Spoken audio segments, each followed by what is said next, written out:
All right, and we're live. Welcome to Redman Group episode number 32. Yeah. Turn this bad boy off and get a tan. We've done 32 of these. Number 32. Topic today, approaching women and dating. And we have one of our special guests has arrived, Goldmund Unleashed, who is an amazing author and an all-around cool dude that just travels the world and is like a ZFG kind of guy.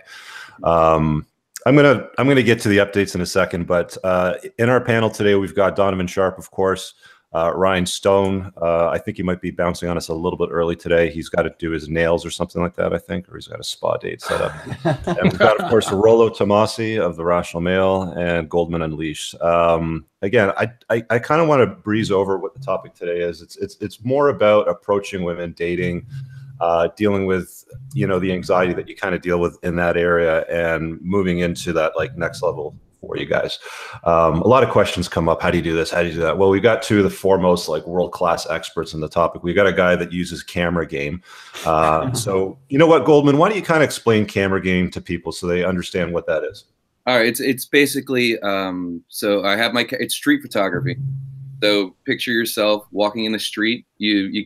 A girl catches your eye. You approach her, you say, hey, I like your style, I like your look, can I take your portrait? Or if I'm doing a project, I ask her to write something down. And I usually make it, sexual, like what do you think is attractive in guys, blah, blah, blah, write this down. And if most people are familiar with Humans in New York, so it's basically doing like a Humans of New York thing, getting their story, taking their portrait. And then, after that, you get the number, you ask her out on a date. And I love it. Game from there. And I started doing this 5 years ago, and I just did it for fun. I thought it was just going to be like a fun little project, but the way it worked was so good. It was just like, that's how I've gotten most of my dates in the past 5 years. And now with Instagram, it's like, it's guaranteed every single girl wants my contact info because they want their picture. If you have a nice camera, you can take a good picture. It's not that hard to take a good photograph with a little practice. So it's guaranteed you get their contact info and then you just run regular game from there. So and you've got a book that you put out on Amazon that basically outlines a step-by-step how to use a DSLR, how to make the approach, what to say, all that stuff, right? The book is designed for absolute beginners. So I teach you how to like take a good photograph, what equipment to get, and I outline it. I give you basically just an outline of exactly what to say. And the book is called Camera Game, and it made quite the stir in the photography community, first of all. And then the feminists found it. Then the SJWs, and it just went nuts. I mean, and that actually did you a huge favor. Like you got a lot of publicity from that. Just kind of give them the rundown what happened with that book, because we're gonna kind of segue into what happened with the Red Pill subreddit. Yeah, so I released the book in 2015, so about 3.5 years ago, and it was fine. It was selling steady, most sales through my blog, and then last October when the Me Too thing happened. So that was last October with Harvey Weinstein. Me Too, Terry Richardson. So some people found the book on Amazon, and I purposely designed the cover to shock and offend people. It's called How to Seduce Women Through Photography. I did that. It was totally, and there's a picture of like a naked chick on it, and there's a camera. So the photography community found it, and they didn't read it. They saw the cover, and they just automatically assumed that I was like doing model shoots and seducing the models like in my studio or my room. Well, weren't you? No, I was. I'm kidding. I mean, but any photographer with a lick of game would do that anyway, right? Of course they would. They're just the photography community is they're not pissed off about the book. They're just mad that they didn't think of it first. That's what that is. Yeah, and plus photographers are notoriously sensitive, like kind of nerdy, awkward people. Like this is if you see any photographer out there, they've got some problems and issues. So that blew up. Some of the biggest photography websites in the world wrote hit pieces on my book. Yes. Like, I can't believe this is out there. This was written by Harvey Weinstein. Oh boy. So the fake reviews poured in. I mean, I was a little worried at first because like it was really bad reviews. Like if you buy this is a guide to rape, all this crazy stuff. So I was a little worried, but then I saw the sales go from like normal. There you go. The spikes. Boom. Yeah. Harvey Weinstein and rape. Yep. Yeah, number one category for sure. All right, well, let's dive that little deeper in a moment when we do updates and kind of hop in today's topic. I just want to remind you guys, if you're watching this as a recording, it's likely you're not either subscribed to the channel or hit the set reminder bell when we create the event midweek. Most of the events are created around Wednesday, Thursday, around the middle of the week. So you should get a reminder in your subscription feed of what the Saturday topic is. Again, we're on every Saturday at 10 a.m. Eastern Standard Time. The panel changes from time to time, as you noticed today. I see in the comments, where's Carl?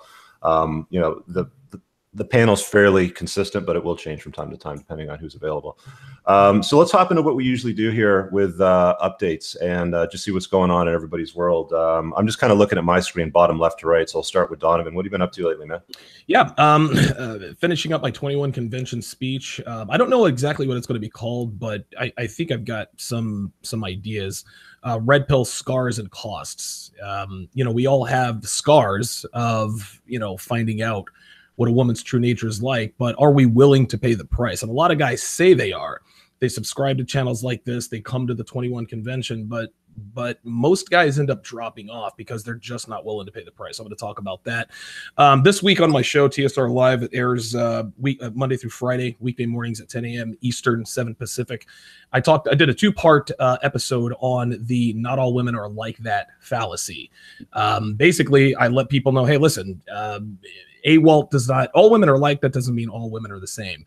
Basically, they all operate under the same rules within the context of a sexual relationship. All women branch swing, all women are hypergamous, all women avoid accountability, but they engage in these behaviors to different degrees. And defying one element of AWOLT doesn't mean she's not like that. Just because she said one time, my relationship ended because I was a bad girlfriend and I cheated, doesn't mean she hasn't blame shifted before, and it doesn't mean she's not going to do it again. I talked about things that hold men back from reaching their full potential. Of course, number one is women. That's usually what holds men back from their true potential. Listen, I'm guilty as charged of that one. Uncommon ways that men sabotage their relationships is something I talked about. Not withholding sex from your woman every once in a while, giving her what I call the pyramid scheme treatment, giving her credit every day for something she did one time, like, oh, she made me a great meal one day, so now all of a sudden she's a world-class chef. And then, of course, lastly, I talked about why low-quality women need you to cheat on them. And a lot of guys might think, well, what are you talking about? Well, this is really easy. There are a lot of guys out here who have slutty girlfriends. You guys made the egregious mistake of committing to a woman you had no business committing to. And so for this reason, for many other reasons, low-quality women love this torture. Cheat on her with impunity, and she'll love you all the more. So great week of shows on TSR Live, and you guys can check that out, of course, on donovansharp.com and patreon.com/DonovanSharp. Cool. And Goldman, you're a world traveler. If you don't follow him on social media, like on Twitter or Instagram, you should do so. It's Goldmund Unleashed. He leads a very interesting day-to-day life and has great stories to tell. But go ahead. What have you been up to, man?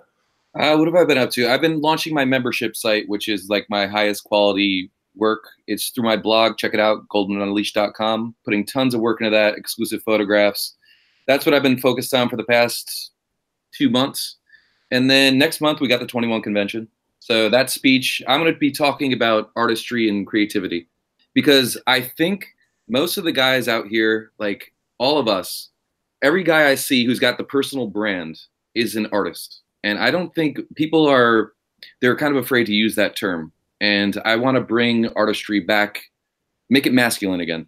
So that's what the focus is going to be on the speech. So I'm working on that. Then after 21 convention, I am off to Arizona to do a ceremony in the desert with some Native Americans. Peyote? Yes. Sir. It's going to be serious. I mean, it's serious. People think about it and they're like, oh, you're going to go do drugs in the desert. You're going to have fun. It ain't fun. This is some serious mental work. And this ain't Burning Man, right? No. This is by yourself with a fire and with your thoughts and the universe. And it's going to war. So I'm preparing to go to war. Cool. All right. Ryan, what are you up to, man? Yeah, well, last night just ran into a bunch of sailors, a bunch of clearance divers, so forgive the voice. I'm a little bit raspy right now. But no, it was good. It reminded me I got to get back to the gym. Boys are pushing 40 and they're still partying like 20-year-olds. I don't know how they do it. 21 con speech. It's actually funny, Donovan. You were talking about those first points of yours, because that's kind of the theme of my speech. The guy's dropping off the grid, and how to actually stick with it and the kind of self-sabotage we do. Yeah. I think its tentative title is Stepping on Your Own Dick.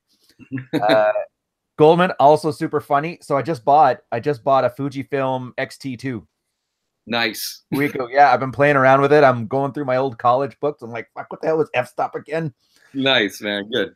So we'll see. We're getting on to it. And I am looking forward to your speech on creativity. Like you said, I'm like an artist too. I don't know if you've ever watched any of the other episodes, but there's some abstract paintings behind me when I do it in the living room. Those are actually stuff I used to paint. Yeah. So. Guys need to, like, there's nothing wrong with being an artist, being creative. It's been part of my speech, like, it's been taken over by homosexuals and women. Well, that's everything, isn't it? You're right. Everything in the media has been taken go. over by homosexuals and women. We got to take it back. Oh yeah, you start reading into guys like Picasso and the kind of lives they live. I'm Yeah. You can't really out alpha Picasso, man. Exactly. What was he, like 80 with a 15-year-old girl or something crazy like that? Or Yeah. right. And then that's it. What have you been up to, dude? And while you do your updates, I'm just going to step away for a minute. I got to deal with something, so I'll be right back. Go ahead. Well, let's see. I'm still kind of sorting things out for the Polish translation of The Rational Male, which came out last week, which is great. And speaking of artistry, I really think that the design of it is just amazingly good. Are you cool? What's up? I'm good. Goldmund, check the chat, dude. Oh my god. Oh. Well, we'll look at it. We'll check out that later. Anyway, so I'm doing I'm really kind of working with the Polish guys right now. We're already working on a let's see, the 21 convention for 2019. We're going to end up doing a Polish version of the 21 convention over in Poland, in Warsaw. So we're looking at doing something there, and then just really kind of building myself up for the 21 convention coming up in 2 weeks here. So that's pretty much what I've been doing as far as my personal side of things. I've kind of put the fourth book on hold until after the convention because I need to sort of apply all of my mental energy to my speech, which is going to be a state of the manosphere or state of the, I guess, community address, really. And with a lot of the most recent events going on, although, we're going to get into that here in just a moment, but with the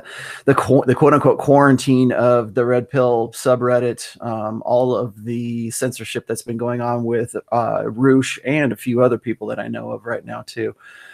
It's kind of a big scary thing right now because it seems like there is a coordinated attack going on. I really see. I'm reading a lot of really more social blogs right now that are proposing that we're in sort of this Cold War right now, this cold social war right now, and a lot of that has spillover into sort of our wheelhouse here.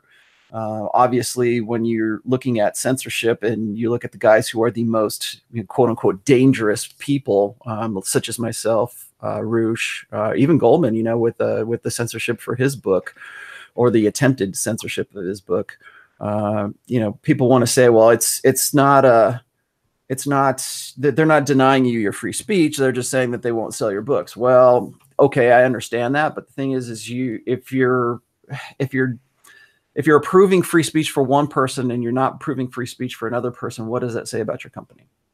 So are you technically denying free speech for myself or for Arush or for whoever?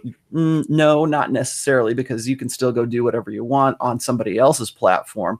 But what I think people need to really focus on is what else are these platforms pushing? And really, we're seeing a further and further polarization amongst, really, I think, amongst men and women, amongst the feminine imperative and the masculine imperative, which is really what we're kind of coming down to. I was on with Pat Campbell yesterday. We were talking about the Kavanaugh vote and all of the nonsense of the madness that's just going on with that whole clusterfuck. So. We can talk about that later on when we get into this, but it's just that's kind of what I've been dealing with lately. And I put out it kind of sucks to say I put out this really great post about body language over the course of this week, and now it's kind of getting overshadowed by a lot of more, I think, maybe it's more pressing, more politically motivated issues right now. And I really thought that that was a really good, and people are telling me it's still a really good post, but now of course it's getting overshadowed by a lot of other stuff. So I'm just trying to sort things out right now. I think that's really what I'm doing. So. All right, cool. So just updates from my end. I put out a piece of premium content for my guys community. If you haven't checked it out, it's entrepreneursandcars.com/community. September and January, turns out, are the most popular months where people announce that they're getting divorced. I learned this from my family lawyer. I guess by the end of the summer, they're tired of the bullshit, and by the end of the holidays, they're also again tired of the bullshit, and that's when the announcements come. So I did kind of like an 8-step protocol that you need to understand to kind of prep for the exit. And again, that's only available to my men's community there. So I was working on that the last week or so. And yeah, just my talk for 21C. I'm doing my talk on stuff that your dad should have told you that he never did. Oh, yes. Yeah, I get comments from people like, you're like the father I never had, so I just figured that that'll be the general theme. And one of the things I was thinking about this last week, because, you got to kind of have the conversation about marriage. And when I was a young man, like even a teen, like I remember my dad listening to the radio in the backyard doing his gardening and shit like that. And there was like the song that comes on the radio on the oldie station. I can't remember the name of the song, but it's something like, if you want to be happy for the rest of your life, never make a pretty woman your life. So from my personal point of view, get an ugly girl to marry you. Like that's basically the lyrics to it. And I was thinking, well, the problem with marriage today is mostly family law, but it's also, tied in somewhat to female nature. But even back then in the 40s and 50s, it's still kind of tied into female nature and the kinds of things that men had to put up with, with the pretty girls sort of things. I mean, if they actually put together a song at that time with those lyrics, it's just kind of bonkers when you kind of think about it that way. But yeah, I've been working on that a lot right now. We're hoping, for those of you guys in the comments, by the way, that are asking about where Christian McQueen's at, we're hoping he's going to join us. He may join in live on the Hangout or may actually call in. But we'll get an update on that hopefully soon. No, we're getting a head shake from Goldman. Okay, he's really, no, he's not coming. I know. Coming. Okay, he's not able to make today, but we already have. Listen up to his eyeballs and powder and pussy more than likely. Oh, exactly. All right, so let's just do a quick brush over on what's been going on in the space lately with the Kavanaugh and the red pill. And somebody asked in the comments, kind of in the pre-show before we went live, what's the Red Band Group's contingency for this? What are you going to do if you're quarantined or you're thrown into like a doc's condition? You guys will notice on the bottom of the chat now there's a little black box with a $sign in it. That's for super chats. That's now active. So if you do want to donate to the Red Band Group or ask a question with a super chat, that button works now. We'll certainly take a look at the question. And again, if it's just a donation, we plan on offering a lot of extra perks for you guys in the future. It's just right now, we're really tied up with getting set up for 21 convention and getting that out of the way. So with that being said, Roland, I'm going to pass it back over to you to kind of talk more about this doxing and the Red Man Group and, with the Red Pill subreddit. And I know, Ryan, you're also really involved with the Married Red Pill segment. So why don't we talk about that for about 5 or 10 minutes before we get into today's topic? Well, the first part of this is, when one of the reasons that we kind of held off from this particular episode from last week was because we were a little bit concerned about creating too much, getting into too deep, too fast, only because we watched, well, at least I did, I watched with some interest, Roosh's books being banned by Amazon. It's no secret that my own books are on Amazon. Goldman's books are on Amazon. In fact, anyone who has a book pretty much in the manosphere has a book that is on Amazon right now. And it kind of, it cleared itself up a little bit, I think, later on, because I don't think a lot of people are really aware of this. But when you're a self-published artist, self-published author, you have to go through various,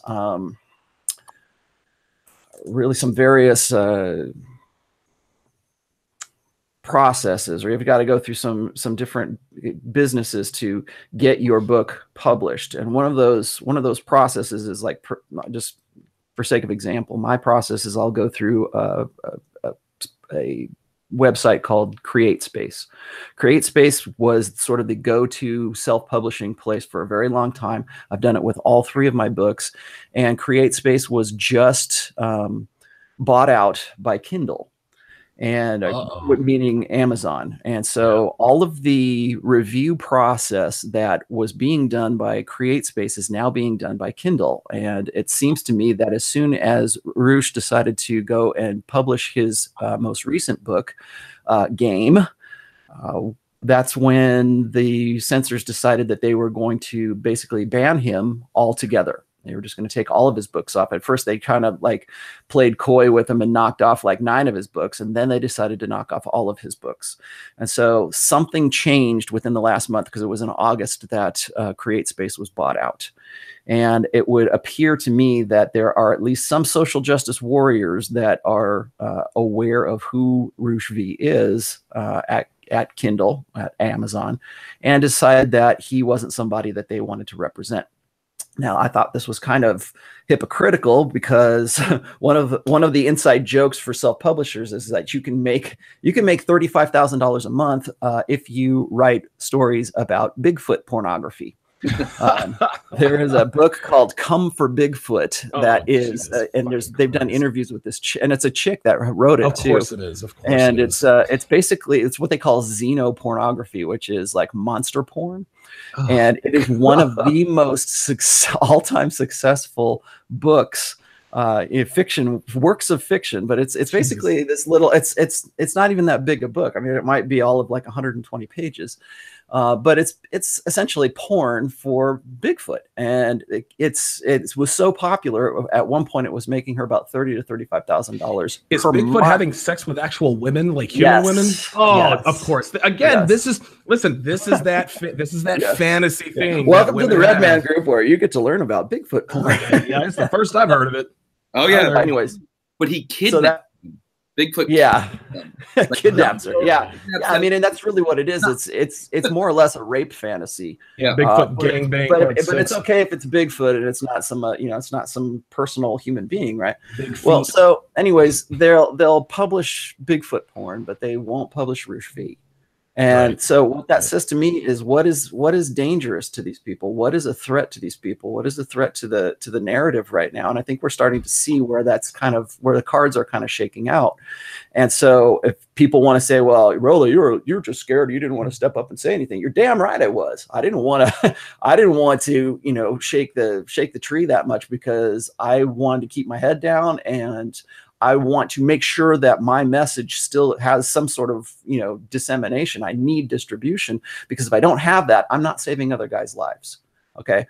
There is not a day that goes by that I don't have somebody in my DMs or emails me, or somebody that I'm working with as a counseling project that I'm working with, who tells me, thank you for saving my life. I mean, at last year's 21 convention, I had guys that showed up to that convention so they could just, with the express purpose of shaking my hand and saying, thank you for saving my life. I was going to kill myself, and I canceled my plans to kill myself because of your book.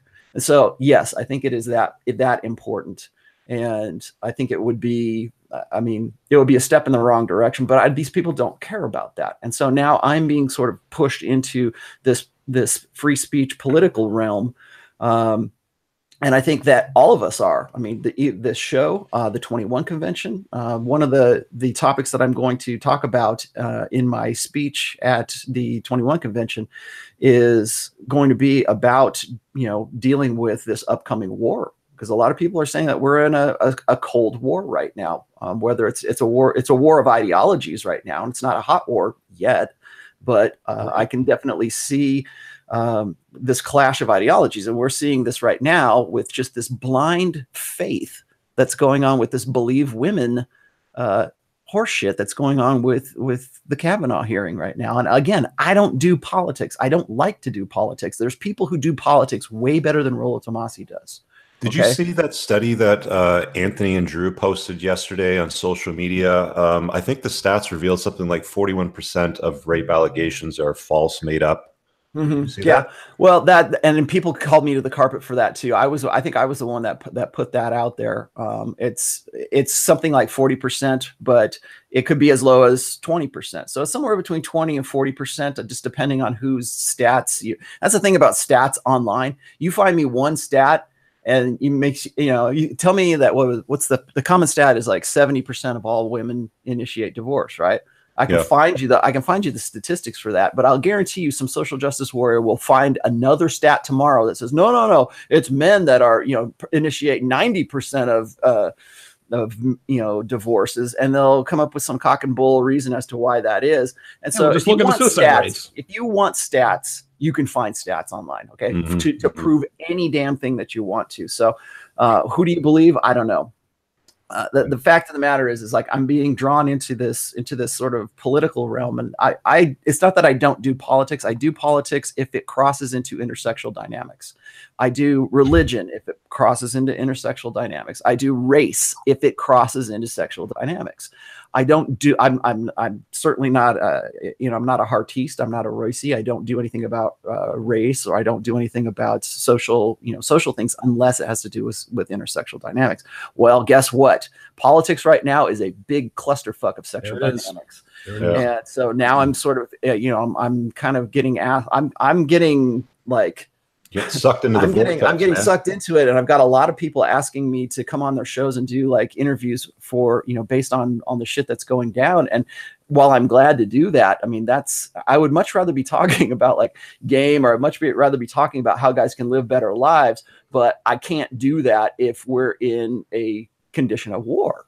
Yeah. And so, well, what do I do? So, anyways, and then people are going to be asking me about this. Why did the Red Pill subreddit get quarantined? Well, it got quarantined for pretty much the same reason that that Roosh is getting got quarantined, really, and that is because the state of nervousness, or the state of threat has risen to the point where I think that a lot of tech companies, I think a lot of social organizations see the Red Pill as a threat. You see it as a threat because it is.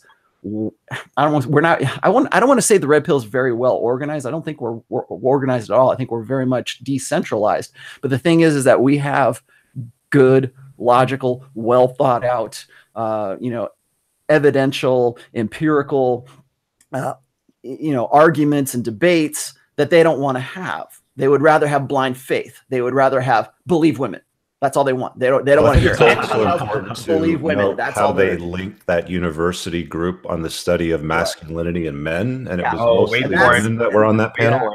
And that's the other thing is like the quarantine. Do you want to talk about that, Ryan? Because that kind of ties in your wheelhouse. The quarantine was initiated by Stony Brook, and it's this guy's name is Michael Kimmel, and he is one of the directors at Stony Brook for the masculinity studies. And this guy is worse than the Good Man Project, worse than Man Enough, and worse than Upstream. I mean, these guys are just, you want to talk about feminized, pussified masculinity. This guy's the one who's teaching it. And Rolla, we were mentioning this before the podcast. I used to date a professor from Stony Brook. This was before I knew game, before I knew anything. I told you I was trying to get my hands on anything. It was 10 years ago. See, there's the link. There's the link to the Red Pill right there. And Stony Brook is like at the forefront of, we want to damn the patriarchy. Women want to take over. They are like the worst of the worst. Believe me. How long did you date the woman? About 3 months. Oh, interesting. It was good sex. That's you can always count on that, right? Yeah, it was good, crazy. The best sex from feminists. Yeah, just dirty.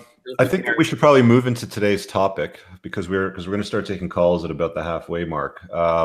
Where should we? Sorry, did you want to add something, Donovan? Yeah, just real quick. And this is just real quick on the whole censorship thing. The reason for this is simple.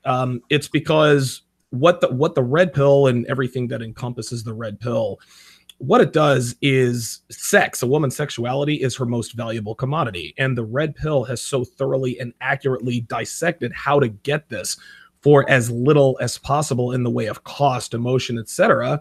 This is why they censor us. Like, oh my God, you're teaching men how to sleep with women easily. No, it's not supposed to be easy. It's supposed to be hard. You're supposed to use money, time, etc. Well, we haven't figured out the cheat code, so to speak, but we teach men how to get what you want without investing so much. That's really what it is. That's really what it comes down to. All right. Ryan, you wanted to add to that with what's happening? So there's a lot of things happening. Obviously, people are asking about backup plans. For those that don't know, the Red Pill has a backup site, trp.red. Go on to there. So far, the top couple thousand best posts out of the Red Pill are already scraped and put back into there. People are migrating over as we speak. It was kind of expected around 2015 that it was only a matter of time, so that's when it was built. Of course, back then the admins had the Reddit admins had a thing saying that the moderator team was so adamant about making sure everybody abides by Reddit's terms of service, they didn't ban it back then. So just be aware, there is things being done. There are backup sites. And if anybody else has a Red Pill blog or other website that ends up getting caught underneath this stuff, reach out to the head webmaster at trp.red. They have everybody's invited ARC mentality going on there. So okay. Yeah, so worst case scenario, you can still have a home. All right. Well, there you go, fellas. So let's move into today's topic. Approaching women for dates. We've got Goldmund on as a special guest. He's kind of like a camera game sort of guy. Give kind of like the origin story about how you moved into this. Was it like what you were doing wasn't working? You kind of created this new way with the camera because it felt like an accessory. It was easy for you to approach. Like, what was it that started the whole camera game thing for you? I just wanted something novel. I wanted to do something new and something that worked. Because I find with a lot of approaches in bars, where that was most of my game was approaching in bars, women always have their guards are up to here, right? Because they're being approached by drunk guys, like dicks are just being thrown at them from all over the place. So their guards are up. So I wanted a way to kind of approach them where their guards were down. So the camera game did that. Because when I approach with the camera as an artist, as a street photographer, guards are down and they're so vulnerable and they're telling me their stories, and then it's very easy to get in their minds. So that's where it originated from, because I wanted to find a way to approach women without their bitch shields up, because the bitch shield is a powerful force, man. And you find that shields down a lot more when you're just doing public approaches with the camera? Oh yeah, especially in day game in general, the shields are down because it's a totally different environment. So I like day game a little bit better. I mean, I still love the nightlife and going out and being aggressive, but I also like being more passive and just, it's kind of like a breath of fresh air. Like you don't have the aggression. I feel like nightlife, there's a lot of, it's like going hunting, which is fun. Do you ever use camera game at night? Like, is the camera useful in the bars and the nightclubs, or does it just like, is it weird carrying that thing around? It is. I've broken a couple cameras before in the nightlife. But the thing is, with New York, a lot of the venues here, they don't allow cameras. And it's like, it's weird because there's a lot of jealousy that also gets stirred up. If girls see me taking pictures of other girls, the jealousy gets stirred up. And it makes a weird environment. So I don't do it so much at night, but it's possible.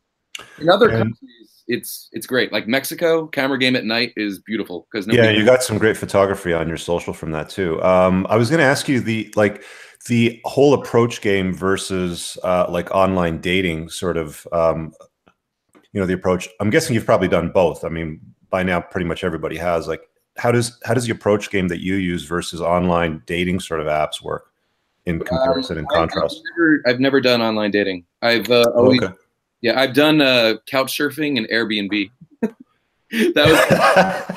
And you found a way to approach women with Airbnb and couch surfing? My last article that I wrote was Airbnb game, getting paid and getting laid. Interesting. Okay. Well, there you go. GoldmundUnleashed.com. Check out his blog. Hey, Goldmund, what you have another book out too. What was the first book that you had?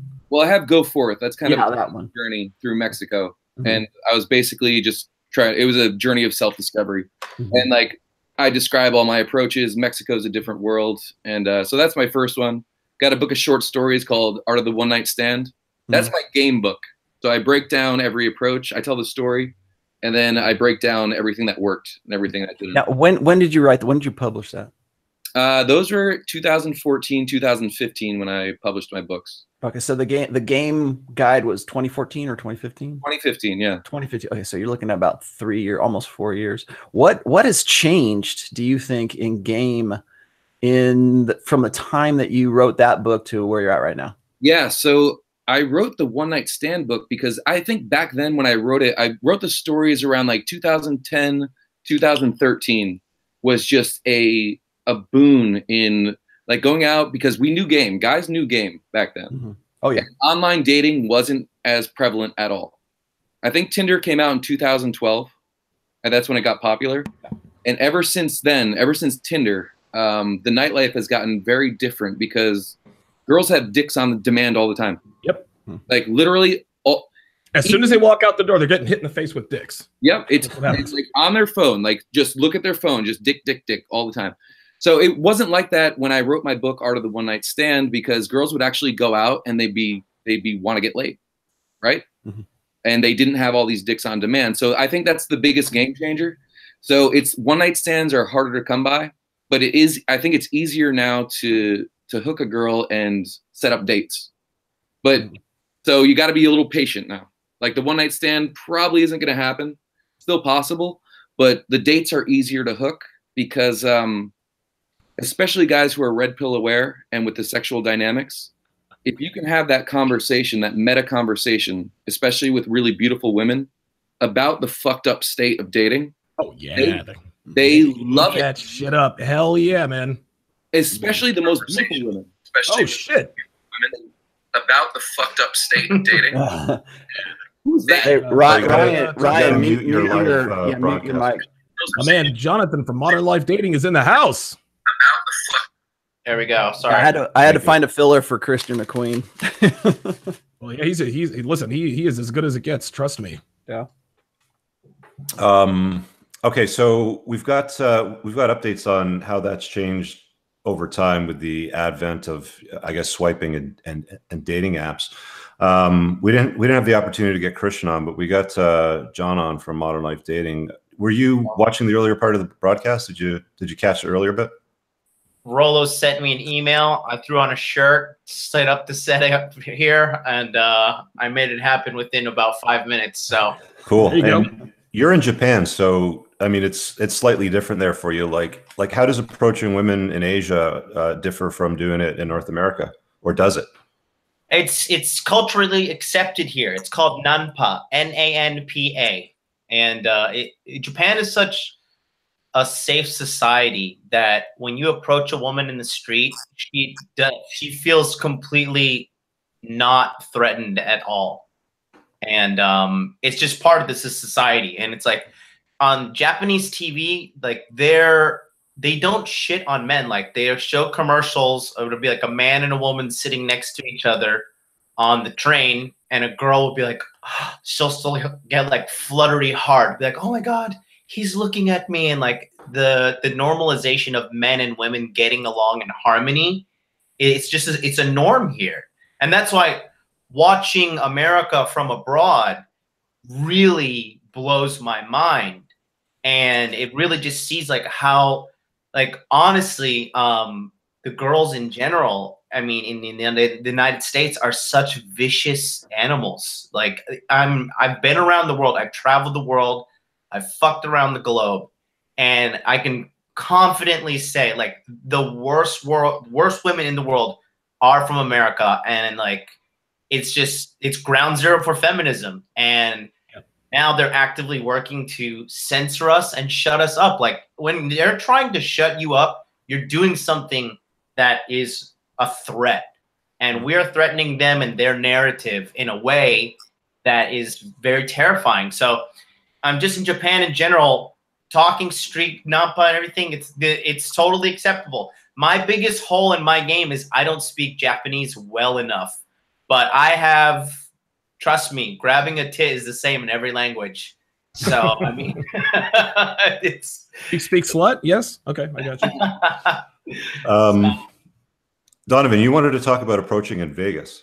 Yeah, Las Vegas, and it's a shame that Christian couldn't make it, man, because we could probably swap some stories for sure. And I think he's probably going to be down at the 21 convention, so I'll be able to get up with him. But in Vegas, Las Vegas is where I cut my teeth approaching girls. And one thing that became very clear to me, and I agree with Goldman, I think right around mid 2012 to late 2012, just cold approaching, it got really difficult because the attention spans of women. I mean, women have short attention spans as it is. Then, of course, along came the smartphone and it reduced their attention span. And then Tinder came out, OkCupid, plenty of fish.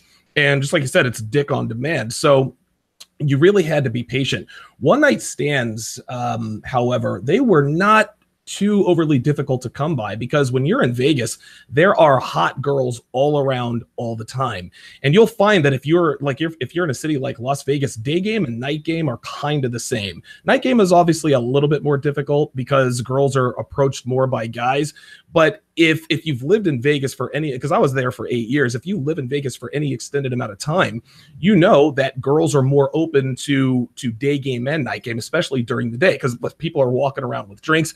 The reason girls come to Vegas is to get laid. That's all there is to it. Girls don't go to Vegas to see the light. Yeah, they go there to see the lights and to do the shows and do the gambling. But what they're there to get undercover dick. And if you're the kind of guy who has no problem approaching women and getting rejected, you're going to get rejected a lot.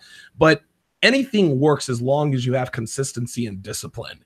And approaching can be very difficult, especially starting out. But if you become numb, if you become impervious to being rejected, and you figure out, well, for every one rejection I get, there's still 10 more girls that I can approach, then you can do well. And understand this. Las Vegas, Nevada is the biggest it's the #1 tourist attraction in the world. Yep. You know what I mean? Yeah, of course you know that, Rolo. Yeah. So what this means is that there are new girls are landing in Vegas who have never been to Vegas every hour on the hour at McCarran International Airport. That's what, 100 new opportunities coming in an hour. So right. Okay, so you're out on Fremont Street and you strike out. No problem. Hit the strip the next day, because the girls are going to, it's going to turn over. There's always going to be new girls. Like Goldman, I never did online dating because I didn't have to. And I'm not going to sit here and say, well, only real men approach girls face to face. To me, I liked the rush that came with putting your balls on the line and actually approaching women. I liked the fact that she could tell me yes, she could tell me no, she could blow me out, she could embarrass me. It was almost like a friendly game of Russian roulette. And if you lose, you just move on to the next one. So, yeah, I would say that the game has definitely changed. Girls are more aware of their options now more than ever. But again, cold approaching can still be done. It just takes a lot more time. It is a full-time job for sure. I was just going to say, just want to jump in here real quick. There are certain social environments that are basically sexual zones. And I've got a post up called Sexual Zoning. The entire city of Las Vegas is a sexual zone. That's right. It's all right for the beginning. Like when guys go to like Burning Man, for instance, that's a sexual zone. When people go to Coachella, that's a sexual zone. They're going there because they know the likelihood of them hooking up or meeting somebody, spontaneously there is higher than if they're just walking on the streets. Women go to clubs because that is a sexual zone. And I think that one of the things that guys are sort of trying to figure out right now in this day and age is that, is Tinder killing dating? Is Tinder killing, direct approach? That's one of the questions I wanted to sort of put to the panel here. But I really think that a lot of guys don't understand what is a sexual zone and what is not a sexual zone. And obviously, at your workplace should not be a sexual zone for a variety of different reasons. But, a lot of guys think, I still to this day should I have sex with the girl that I work with? It's like, here's the thing. Let me interrupt you here, Rolo. The reason why a lot of guys do this is because and a lot of men only really try to hit on girls that they work with because it's easier. A lot of the groundwork has already been done. She knows who you are. She knows where you work. You have social proof, so to speak. It's almost like they don't want to go out there and cold approach and get that hard rejection. At work, you either get a soft rejection or you get an HR summons, but it's just a more comfortable place. It's almost like a long con. But men who only date women that they work with, that's just being lazy. That's just all there is to it. I was going to say, there's another thing that I really think that Tinder has done that has been another disservice to men, is that it has become a buffer, and has become a buffer for women on this side, because Tinder, Bumble, all of these apps are essentially apps that were designed with the express purpose of facilitating hypergamy. And I mean raw, uncontrolled, unfiltered hypergamy. So it's just swipe, swipe, swipe, and it's all borne down on whatever your looks are, and that's how, sorry, but that's how it is. So when a guy approaches this girl on the street or in a club or whatever, most of these girls are going to have this kind of ego appeasement that's been going on in their lives for a very long time, because that's the way that they see dating. They don't see dating as being approached by a guy anymore. They see dating as, do I like this guy? Do I like this guy? Do I like this guy? Do I like this guy? And so that was what I wanted to put this question. And I know that Rich has another question for Goldman, but I wanted to put this to the panel. Has online dating, how has that affected game?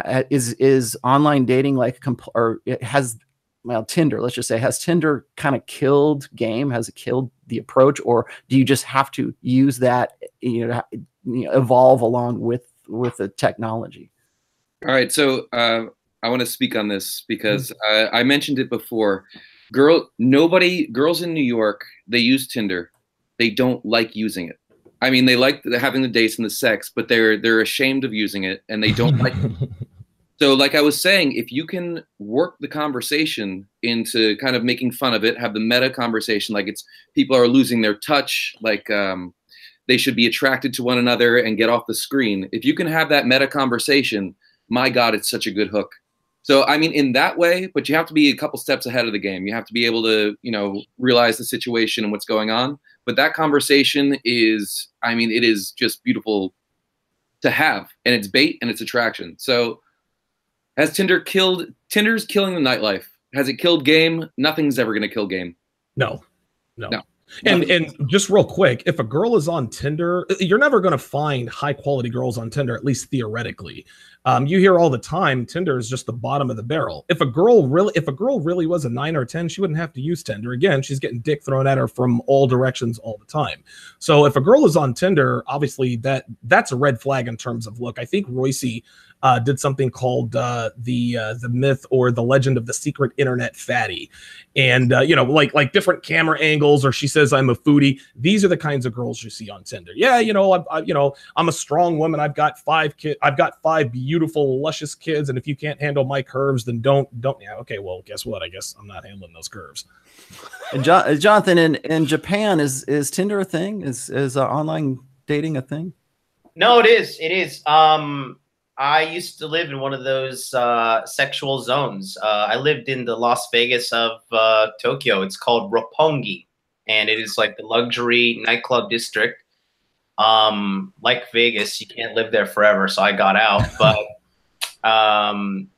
no, man, it's I would say Tinder here is different than Tinder in the States. I've used it in both. Tinder was hot in 2014, 2013. Fat girls started getting on there around 2015, looking for friends only. And now every girl's on Tinder. Like before, I used to have some like some dirty raw encounters off Tinder when it first started. And I'm not like some super alpha chat, but I'll never met. I hooked up with this Vietnamese girl in Orlando. She's like, just come over, let's do the nasty and get out. And I came over, I was trashed. And I remember like just met her, just did every god awful thing to her. She loved every moment of it.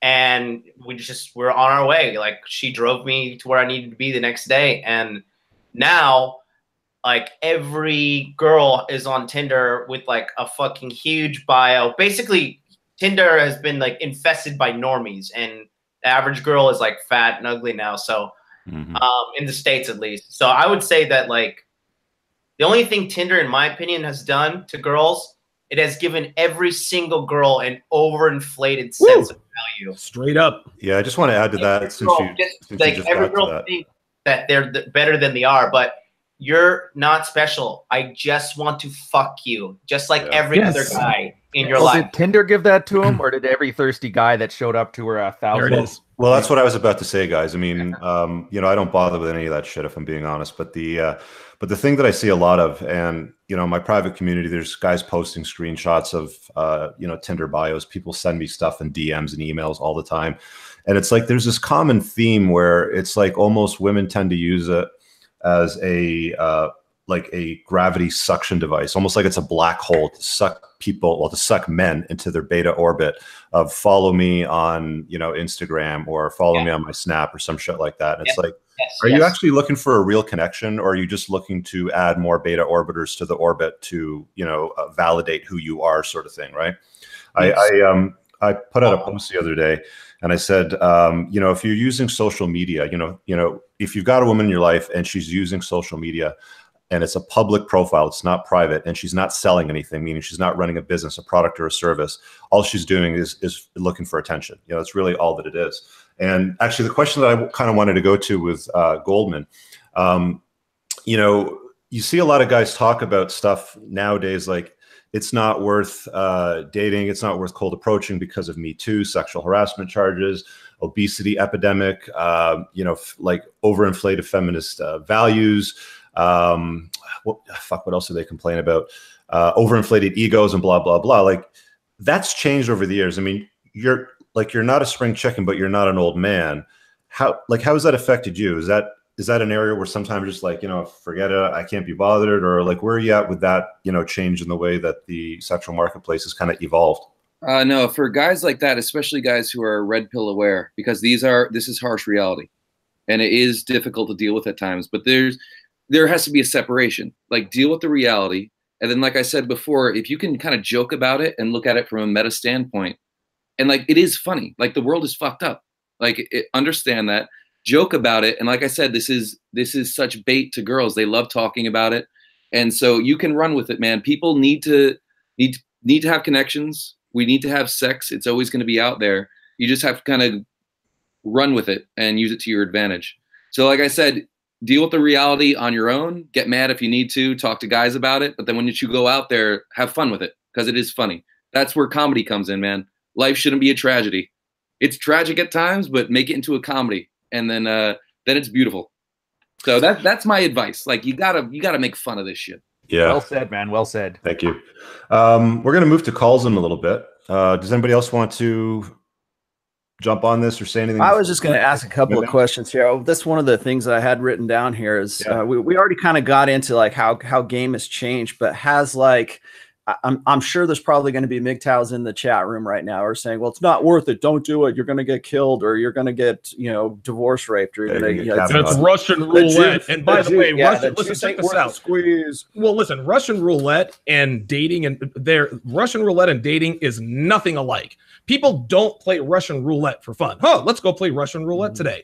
And it's such a disingenuous comparison, because in order to win at Russian roulette is status quo to win. But if you actually have a decent relationship with a woman, that's a win. You add something to your life: regular sex, home cooked meals, a feminine person to come home to, etc. So get out of here with that Russian roulette. Well, and the reason I want to ask that is because in the age of Me Too, obviously, with all the shit that's been going on with Kavanaugh, we see just how easy a payday that this kind of shit can be for women, particularly when it's been popularized to the degree that it's been.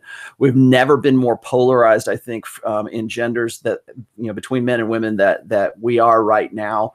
And a lot of guys are going to say that even just doing Tinder game, or even just doing, you know, direct approach game, whatever kind of game you're doing, is basically taking your life into your own hands. My question to you guys is, you know, how has Me Too made you guys more cautious now? Goldmund or John? I'll go first just to knock it out. I think that these guys, I think MGTOW attracts men who are mentally and physically weak, and then, you know, they find justification in this defeatist movement, because that's what MGTOW is. It's just a defeatist mindset. It's assuming that you've already lost, and that every girl is out there ready to divorce rape you, and that no matter what, statistically, it is impossible for you to be happy with a woman and have success. It has not made me more cautious, because I'm aware. I have a good screen of like what kind of girls I'm dealing with. I'm like, okay, this bitch is crazy. Okay, this girl is not crazy. And like, you kind of are able to gauge what kind of girl you're dealing with. The average girl, I don't think, is trying to Me Too you. I think it is a small anomaly that is being disproportionately shown through the media. I just think the average girl is just, you know, maybe she's still like the average American girl. Maybe she's still, you know, insufferable American girl, but I don't think she's out to like financially ruin you or put you in jail. It's just my personal perspective. I think those guys just use that as a like kind of self-justification of why they suck with women. Listen, I'll go I'll go you one further. I agree with you 100%.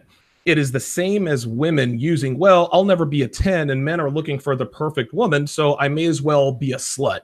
What they both have in common, and not all MGTOWs are created equal, guys. What we're talking about are the low-level MGTOWs who have sworn off dating women. And listen, if I have no problem with anyone who has just decided to check out of the sexual marketplace. Not that I would do that myself, but I get it. Like, I understand it's tough, it's difficult. You know, it's kind of a mind job, but you know, I'm the kind of guy I'm like, embrace the burden of masculine performance. If you really want something, go out there and go get it. If that's not you, fine, no judgment here, but don't make fun of me for doing what you can't or won't do. But getting back to what I was talking about before, sluts do what's easy. Checking out of the sexual marketplace for men, that's easy to do. It takes no effort. Being a slut for a woman, that's also very easy to do. What they're both doing, sluts have a very self-defeatist attitude as well. They say, well, I'm never going to be a 10. I'm never going to marry, you know, the man of my dreams. So I may as well just sleep around and enjoy the decline. So a man who's checked out of the sexual marketplace, to me, is literally the equal of a woman who's just decided to throw caution to the wind and just up her body count, you know, double her body count every week. Yeah. Yeah, with the Me Too thing, I agree with what John said. Like the girls who, that's extreme. The girls who are looking to Me Too, I mean, I think that's kind of that is such a low percentage. The media blows it up. We see it all the time, but girls aren't looking to fuck you over unless you're a complete loser. Yeah, we got calls on the line, Donovan. What are we sitting on right now? Yeah, let's look at it. And we're at the top of the hour. You should probably do that. All right, cool. Let's go ahead and start. Before we do that, I just want to say real quick, guys. Again, reminder: the super chat button is activated. If you want to ask a question to the panel today, you can call into the number that Donovan's provided, or you can just post your question. Just give it a little super chat. Just say thanks for what we do, and we'll certainly take a look at the question. But Donovan, you got some callers on the line, so go ahead. 914-205-5356 is the number to call. Let's go to Omar in Tennessee. You're on live with the Red Man Group. Go ahead. We got Omar. Morning. Omar has bounced. Lions of your industry, and as such, you are alpha men, and you probably don't have a whole lot of problems with night game, day game, internet game. But myself, I'm in Tennessee. And as you all have brought up, the social media has kind of welcomed a lot of fives and six and sevens because of Tinder and OkCupid. Someone like me who is over 40 but single dad, tell me, guys, what cities do you think might be good sexual zones or good cities to move to for approaching women on dates for pickup game? Well, can you leave the city you're in, first of all? Yeah, because you've got the kid. Because I mean, you got the child there, right? Could you repeat that? Can you leave the city that you're in because you've got your child there, right? I mean, you've got a parenting arrangement. Like, can you leave Tennessee? My child is I'm probably going to have to book, one-on-one with Richard or somebody. I'm fighting my ex-girlfriend for partial custody of my 1-year-old, but that's down the line. She may not. I may lose that. In this political legal climate, I may lose the right to get custody of the child till she gets older. But I was asking you, Goldmund or Goldberg, he's in a very liberal city. Yeah. And Richard's in a liberal city, Toronto. Do you guys have problem picking up girls? Dude, listen. Well, I live in the Toronto suburbs, first of all. So, where Ryan lives, like, he's downtown Toronto. It's more left leaning. In the suburbs, there's more conservative women. But, that being said, I mean, it's messy out there. If you live in a liberally dominated sort of city where there's a lot of feminists, you're going to have a hard time finding attractive feminine women with, similar values to what you're talking about. Easy women, though, right? Well, yeah. Right. But you'll definitely get easy. You'll get easy lays for sure. Listen, man, you live in Tennessee. Nashville is one of my favorite cities in the United States. So, I mean, I assume Nashville is not too far from you. But the thing is with Nashville, you have to go. You kind of sound like this is a lot of problems with the guys down south is with the conservative mindset. It's hard to get out of your head a lot and just let loose and party. Yeah. Nashville is basically a big playground. And if you're an adult, especially if you're 40, you kind of have to get in that mindset. I mean, go out to Nashville, drink on the street, and just forget about politics, man. Forget about everything. Like, just go there with the party mindset. Nashville is amazing. So, yeah, Nashville is like the new Austin. Yeah, Nashville is a special place. It's a special place right now in 2018. I think Nashville is a great destination for guys who want to get laid. Girls don't give a shit about your politics if you're attractive. Yeah, you want to have fun. One question.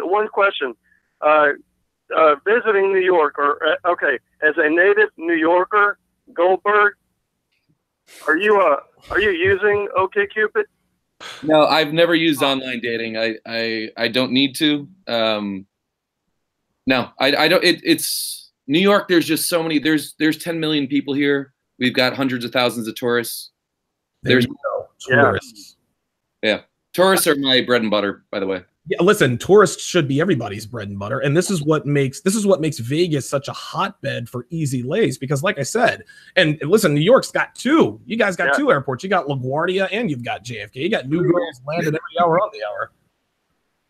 Yeah, I go to Nashville, man, and just you gotta let loose. You kind of sound like a guy who's kind of trapped in his head. You get practice. Yeah. Okay, well, thanks for the call, Omar. Let's. Anybody else want to add to what he had to say? One thing I find interesting when it comes to like sort of sexual regionality, or if it comes to basically the sexual zoning, is if you go and you look at like central metropolises, that's where you're going to see more people who want to party and have a little bit more fun. I mean, I think that there's a definite change of people when it comes, and I'm speaking from experience here, from doing liquor promos in different areas. I've always found that the dynamic is a whole lot different. Like, say, if you're in Orlando than if you're in Kissimmee, right?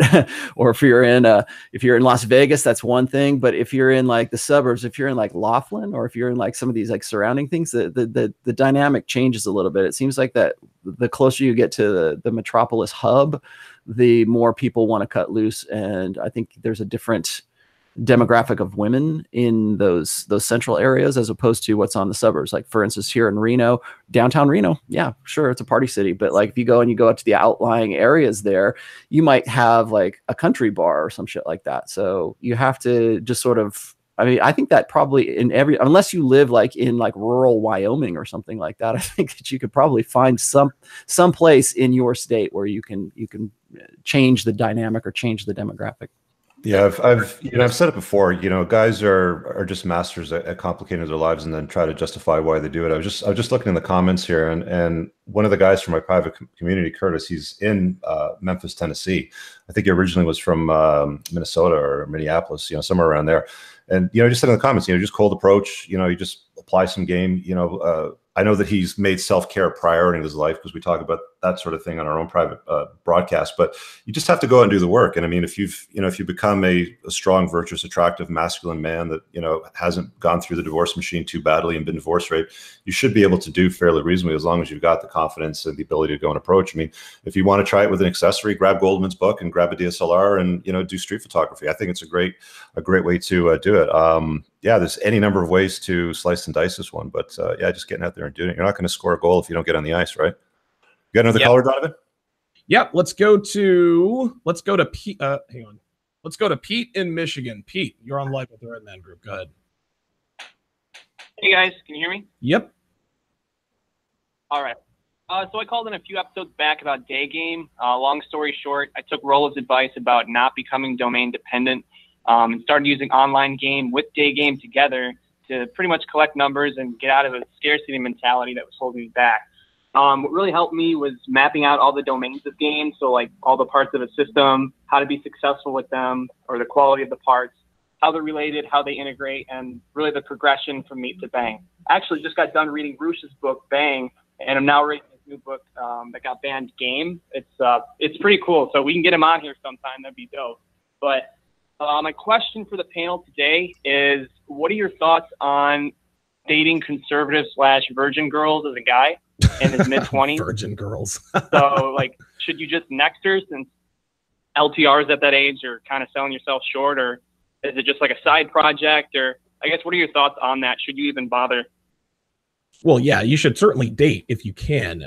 You're not going to find too many virgins out there, but it doesn't really matter whether she's conservative or liberal or whatever the case may be. Now, I assume when you say conservative, you're talking about a woman who is not out there. She's not a party girl. Does that sound about right?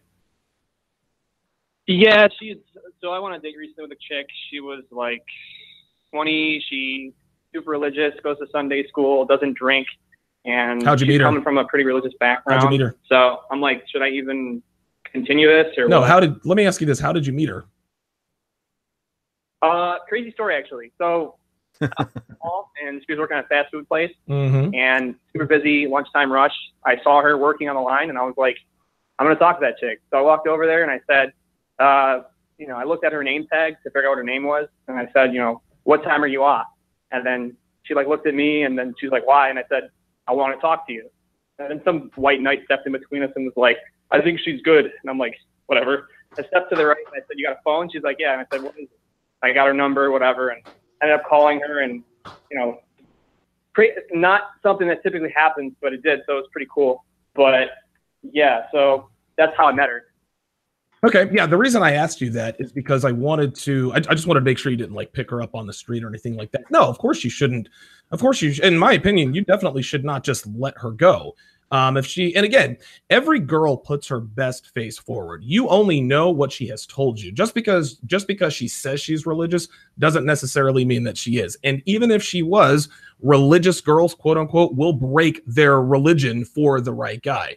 So again, just run standard game and let the good times roll. And if you guys get into any sort of quasi relationship, you make sure that she angles for the commitment first. Because if you angle for commitment first, you're going to forego all of your leverage, because at that point, you can't really voice your expectations. You're going to say, okay, you want to be my girlfriend? Sure. Okay, here's what I require. No. She's going to say, well, you asked me to be your girlfriend. And if you asked me, then I've already met the requirements, right? So you have to make sure she angles for commitment first. Until then, run standard game and add other girls that you're talking to. That's how you keep that abundance mentality intact. I kind of want to hear from Goldmund and Jonathan on this one, because, you guys are single, you're cold approaching. I don't see a difference between conservative women, liberal women. They're women. There's no unicorns out there. They don't get, just because you have this notion that she might be a conservative virgin. I'm just wondering what your thoughts are on that, guys. All right. So I don't deal with them that often, but with the small town girls who are kind of religious, who do show up here in New York sometimes, I definitely step carefully. It's not like I want to pump and dump them and fuck them and forget them, because I don't want to fuck them up. Like, that's the thing with the guy who just called in. Like, don't make it just the goal to fuck the girl and get rid of her. Like, I think that's a little bit evil. But well, that's all I gotta say. Listen, I agree with you. It is a little bit evil, but the guy, how old are you, Pete? I'm in my mid-20s, so I'm going to be 25 this year. Yeah, he's going to be 25. So let's just say he hits it off with this girl and they happen to be in a relationship. At some point, she's 20. At some point, she's going to angle for marriage. And if you're in your mid-20s, you really shouldn't start thinking about marriage until you're, 35, 37 years old. So at this point, I guess you sort of have maybe it's a moral dilemma. Like, do I keep stringing this girl along even though I'm not going to get married until I'm 35, 37 years old? Or do I stay with her? What are your thoughts on that, Rolo? Because you're a married guy. You've been married for 22 years. What if you, and now I'm not saying she's a unicorn, but what if you do find what appears to be someone worthy of a long-term relationship? You're 25, she's 20. You're not going to get married till your mid-30s. What do you do? Well, I think that one of the reasons that you have to understand why I say don't get into a monogamous relationship until you are 30, or until you are leaning more towards your sexual market value peak as a guy, is because most guys don't enjoy that. Most, as we know, 80% of guys are betas, right? So what they end up doing is they end up selling themselves short too early in life, or they want to tie the knot. They want to, it's funny because if you would have asked me, like, when I was 19, what my my idea of game is and what my plans were or what I would like to have done in a relationship at 19, I would have been like, yeah, I want to find the one. I want to find the soulmate of my life. I want to, I want someone who will love me as much as I love her, and all that blue pill crap. And so your mentality back then is much more idealistic than when you get to be 30 and you've gone through all of this and you understand how the game is played and you understand that there's a game being played on you. And that's one of the reasons I tell guys that when you get to be about 30, 33 years old, that's when, if you want to, that's when you should start considering maybe being a little bit more monogamous. I'm not saying that, during your formative years, which I really think are a man's like 20s, 20 through 29, that's where you're learning and building yourself and sort of establishing yourself in life.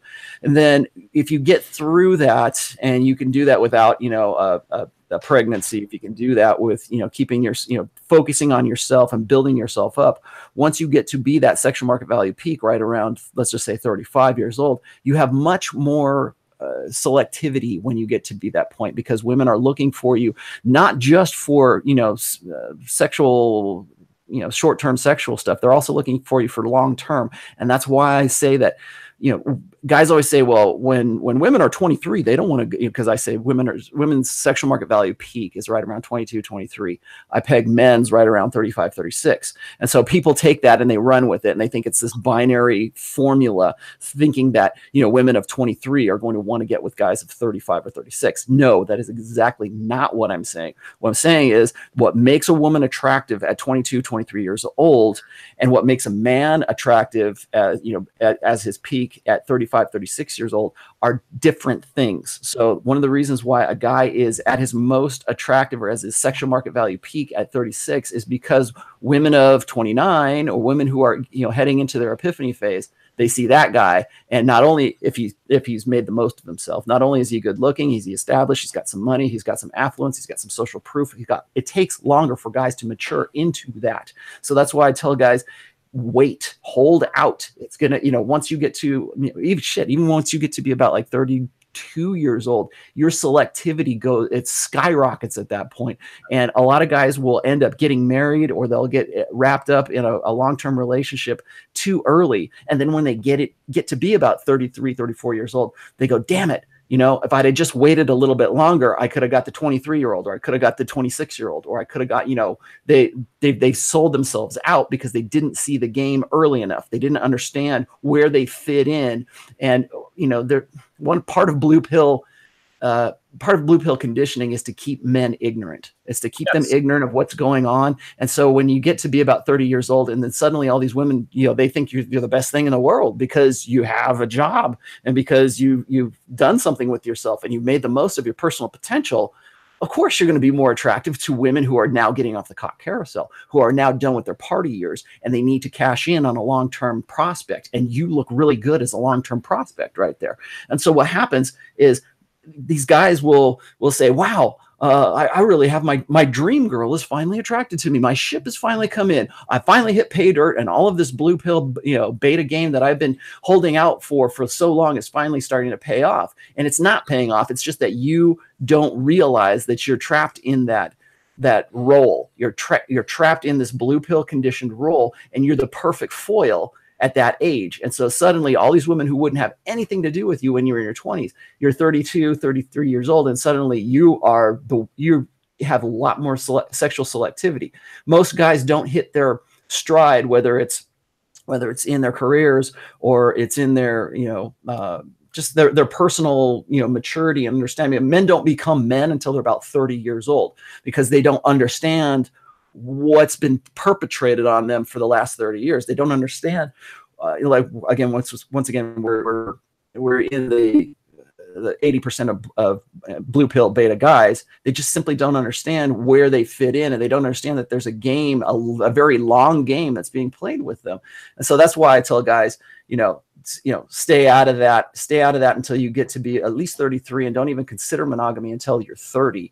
And so what do you do though if you find a great girl? Well, first of all, you have to understand that your understanding of what a quality, like quote unquote quality woman is going to be affected by whatever your blue pill conditioning was, whatever your ideals are, whatever your idealism is. I think a lot of tradcon guys get wrapped up in this. They say, oh, well, she wants to have kids and she comes from a traditional conservative family. And I really want to, I want to do this. And I want to reward that. I think a lot of tradcon guys want to reward the woman for being tradcon, or maybe, and that's where I really take issue with the guys. For entry.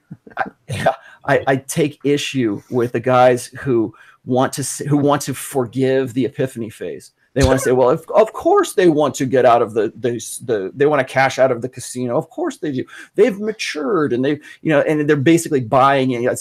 I see Pat Stedman do this all the time. It's like, he's like, well, yeah, of course they want to get out. Don't you want to get out? And it's like, well, yeah, but the sexual dynamics are different. Okay. Women don't follow the same life plan as a guy follows the life plan. And when you are there and you're going to forgive all of their past indiscretions, you're not seeing them for what they are. You're not seeing women for being women. That's why I say there are no quality women. There are just women. And so when you start making up these idealistic terms for them, like quality woman, all you're doing is telling me that you have these ideals and you want to have this, this magical unicorn come into your life. If all you're looking for is unicorns, of course one is going to walk into your life at some point. Of course they're going to say, yeah, here I am. I'm the girl of your dreams, and I happen to be 29 years old or between 29 and 31 years old. And I want to get right with God. And I want to, I'm done with the bad boys and I'm done. And it's like, why? How convenient. How come you weren't done with them when you were 24? How come you weren't done with them when you were 18? How come you didn't learn this lesson right up until your sexual market value starts decaying?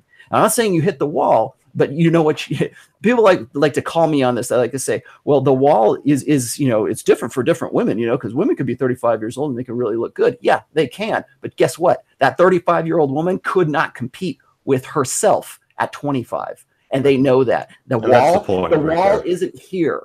The wall is in the back of their head. That's what it is. When women finally acknowledge that they cannot compete in the sexual marketplace like they used to, that's the wall.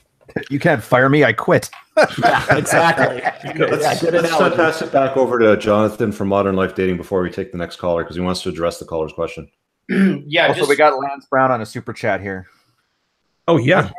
Yeah, read that. That guy who just called in was just asking about, should I fuck this girl if she's conservative stuff.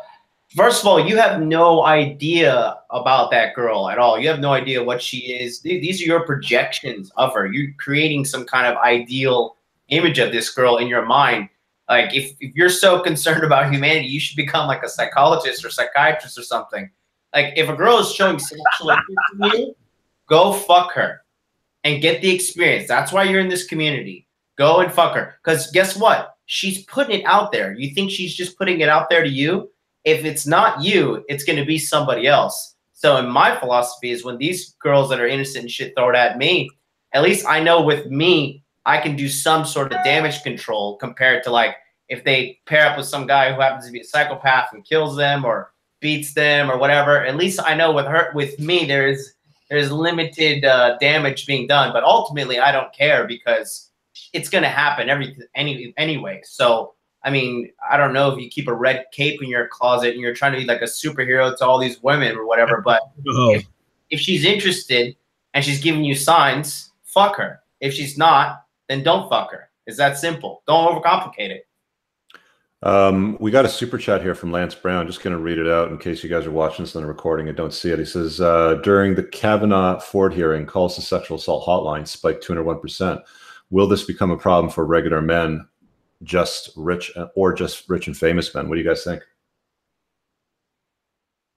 I mean, this stuff didn't even happen until Kavanaugh started getting attention. Like it's a follow-on effect, is what it is. It's a follow-on effect. Yeah, it's a bandwagon, right? They're seeing an easy payday is what they're doing. And I should also add this in there. That's a really good observation. The other observation that I made last night is that Ford, whatever her name is, had a GoFundMe account set up for her, and the last I saw it, which was last night, it was $538,000. What does that teach women about Me Too? It says you don't even have to win your case. You don't even have to even take it into a court of law. and you can have a payday. What woman's not going to say, hey, a free $538,000? Hell, I'm $500,000. Yeah, sure.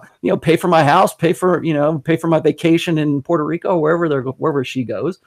Yeah, I mean, it's a follow-on effect. That's why you're seeing that spike. That's what I told Donovan yesterday on his show. I called in and we talked about the Kavanaugh thing, and I said, this fucking lady waited 30 years, 30 fucking Super Bowls. She waited 30 years to bring this up right now. And you tell me there's not a financial agenda? I do a small show called Exposing Feminism on my channel. It's only like 6 episodes. But I always say this. Feminism can always be tied back to only 2 things. Money or political power. That's it. Money or political power. Every single thing about feminism, it traces back to one of those 2 things, and that is it. There's actually an article that somebody sent me on Patreon that a lawyer, an attorney wrote, called 10 Flags About Sexual Assault Claims from an Employment Lawyer. Basically, they're saying 10 signs that a rape accusation is false. The first 2 is the accuser uses the press instead of the process. So basically, they tell everybody else but the police. Number 2, the accuser times releasing the accusation for an advantage. Ergo, Brett Kavanaugh. Now Brett Kavanaugh is in the limelight. Oh, yeah, 30 years ago, he may or may not have showed me his dick when we were drunk at college back in the 80s. And it looks like Cristiano Ronaldo is also, looks like there's a rape allegation against him. Some woman in Las Vegas is accusing Cristiano Ronaldo of rape. So listen, I mean, the snowball effect is, the effect is already happening. This has been a long time coming, and women, if they can get attention and money out of this is what they're going to do. But one thing that a rape accusation gives for a woman, and a lot of people don't really think about this, is sexual validation. A man, I was so attractive that a man of high value wanted to have me so bad he broke the law to do it. That's how sexually attractive I am. It's ridiculous. And we kind of covered that already too when we're talking about how has Me Too kind of cooled the idea of game. We talked about that a little bit earlier in the podcast here. All right. Well, we've got other callers here. Let's go ahead and bring on area code 276. What is your first name, your location, and your question, please? Area code 276. Are you there? My name is William. Yep, I'm here. Okay. Yeah, go ahead. So my name is William. I'm from Virginia. So my question is a little more complicated, right? So I need some advice, I guess. I'm in my early 30s. I had a mother who was borderline personality disorder, and my game is fun, but I am completely unable to let women into my life. As soon as the connection forms, I just sever it at the head. I've been in and out of counseling for this for years, and I'm sort of stuck. I kind of wish Dr. Sean Smith was here, but anyway, thanks.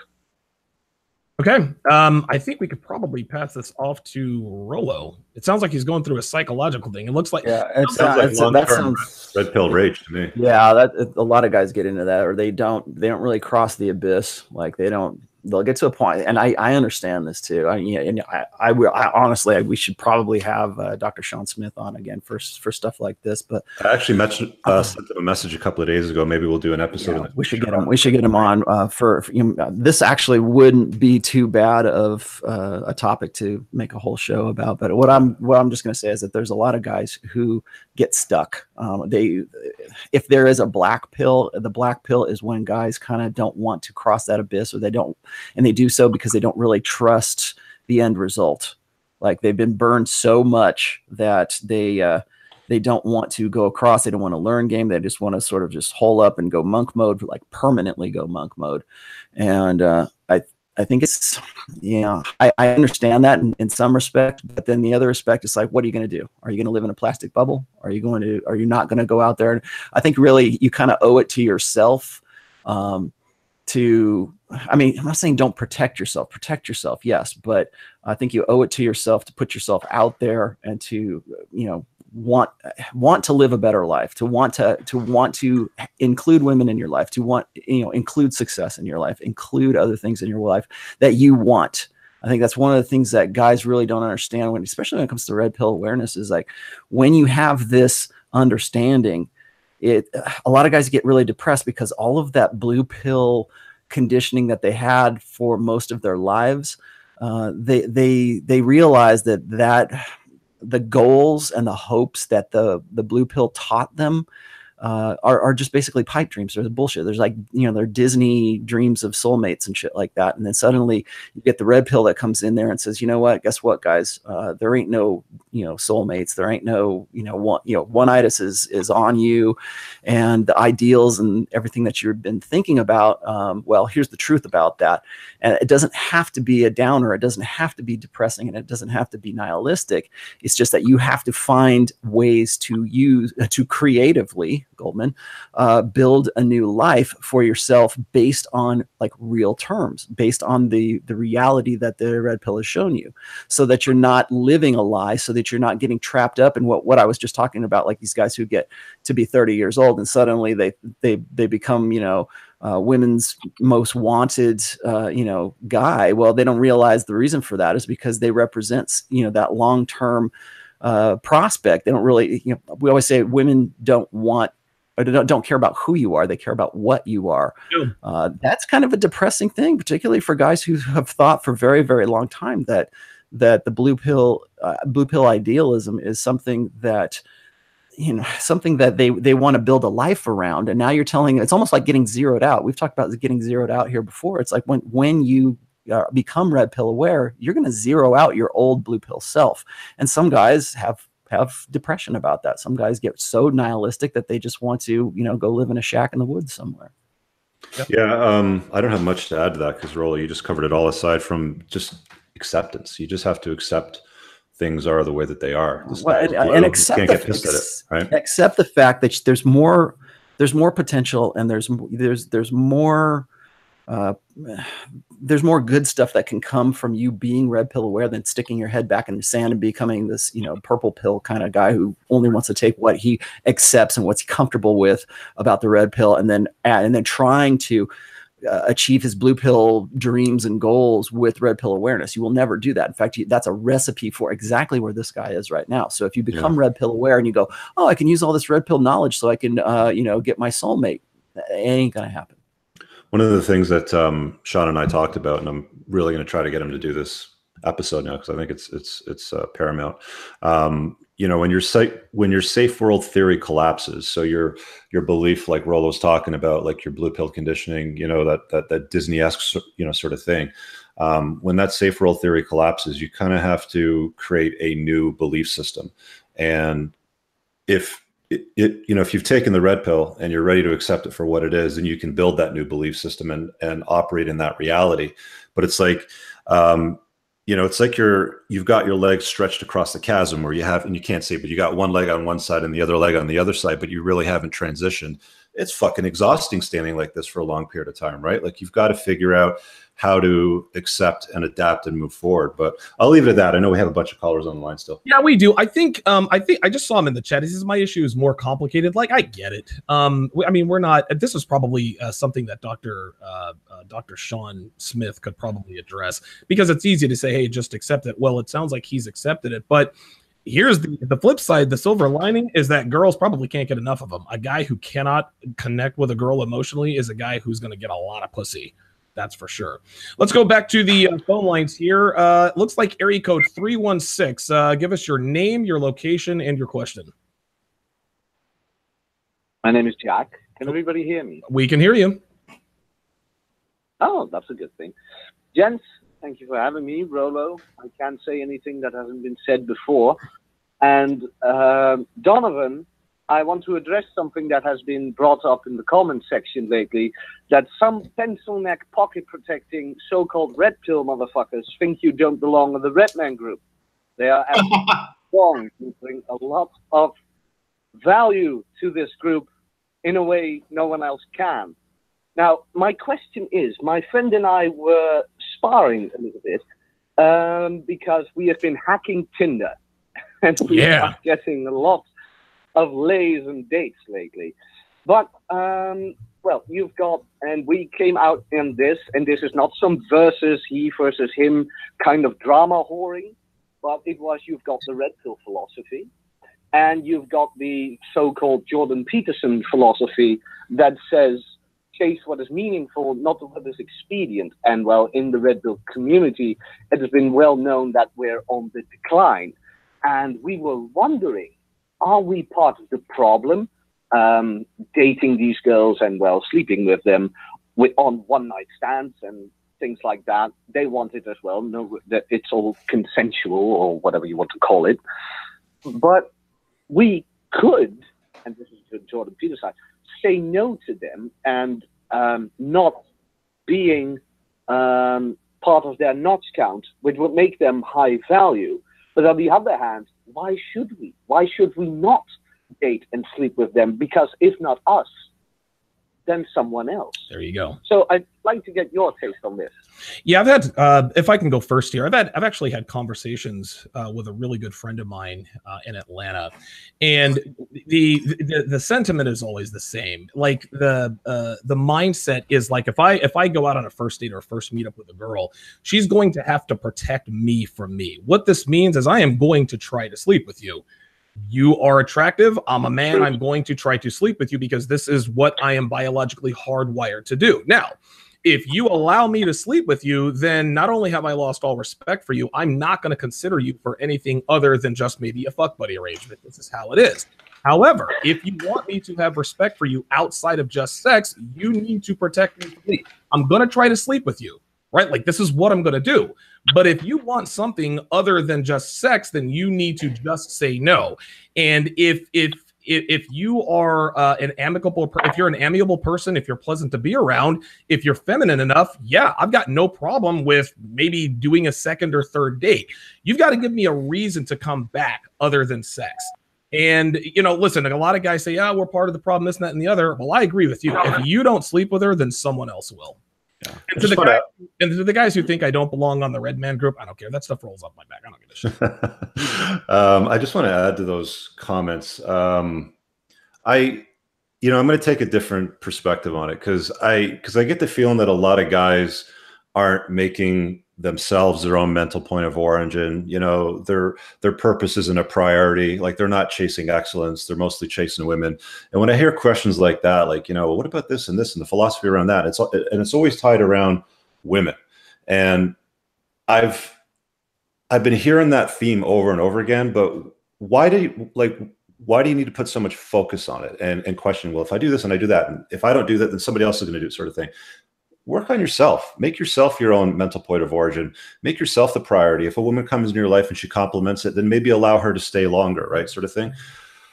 I don't know. I mean, I just hear a lot of that coming in, and a lot of time, you know, with the comments, but I kind of get this like overwhelming feeling that there's just too much emphasis placed on all of these analytical conditions when you got some shit that you need to work on for yourself and chase your own purposes and, you know, just up your next level in your own life, because women are going to come and go in your life, guys. Like, they're not a permanent fixture. You know, the egalitarian notion, you know, the Disney-esque notion that you're going to be the prince in shining armor and marry the woman and you're going to live happily ever after is very uncommon. It's highly unlikely. So I just hear a lot or far too much emphasis on making her the priority of the conversation. I think one of the things that, if I can just jump in here, one of the things that I think, especially the Peterson mentality here is when we talk about what is meaningful. What is meaningful to me is not what's meaningful to John or to Goldmund. I mean, there might be some things that we share, but I don't think that everybody has sort of a collective idea of what exactly is meaningful. There might be some crossover, like I said, but giving your life meaning is subjective. It's subjective to whoever it is. So are we talking about meaning from the perspective of Jordan Peterson, or are we talking about meaning from the perspective of Rollo Tomasi? I also would say that what Rich is talking about here, we get accused of this a lot, especially in the Red Pill community. It's like, you guys are just pussy beggars, or you guys are just dudes who think about women far, far too much, or they give me shit about hypergamy. You know, like, I think that that's all I have to say, and then suddenly everybody will understand that. Well, the reason that I harp on hypergamy so much is because it's a larger dynamic than just getting laid. And so what they tend to ignore is that also one of the things one of my quotes is never make a woman the focus of your life. She should only be a complement to your life. So while we're sitting here and we're talking about game and we're talking about how to optimize, approaches and how to better interact with women, people hear that and they go, oh, all these guys are about is finding chicks and getting laid and moving on to the next lay and getting their notch counts up and everything else. Like, yeah, I no, don't understand that. Like anybody that's watched women. my channel for 5 minutes knows that that's not what we talk about. So I don't understand. We're talking about one aspect of red pill awareness, and that happens to be game. I happen to look at it this way. I say, I think red pill is the theory and game is the practice, and you don't understand either unless you pair the two of them together.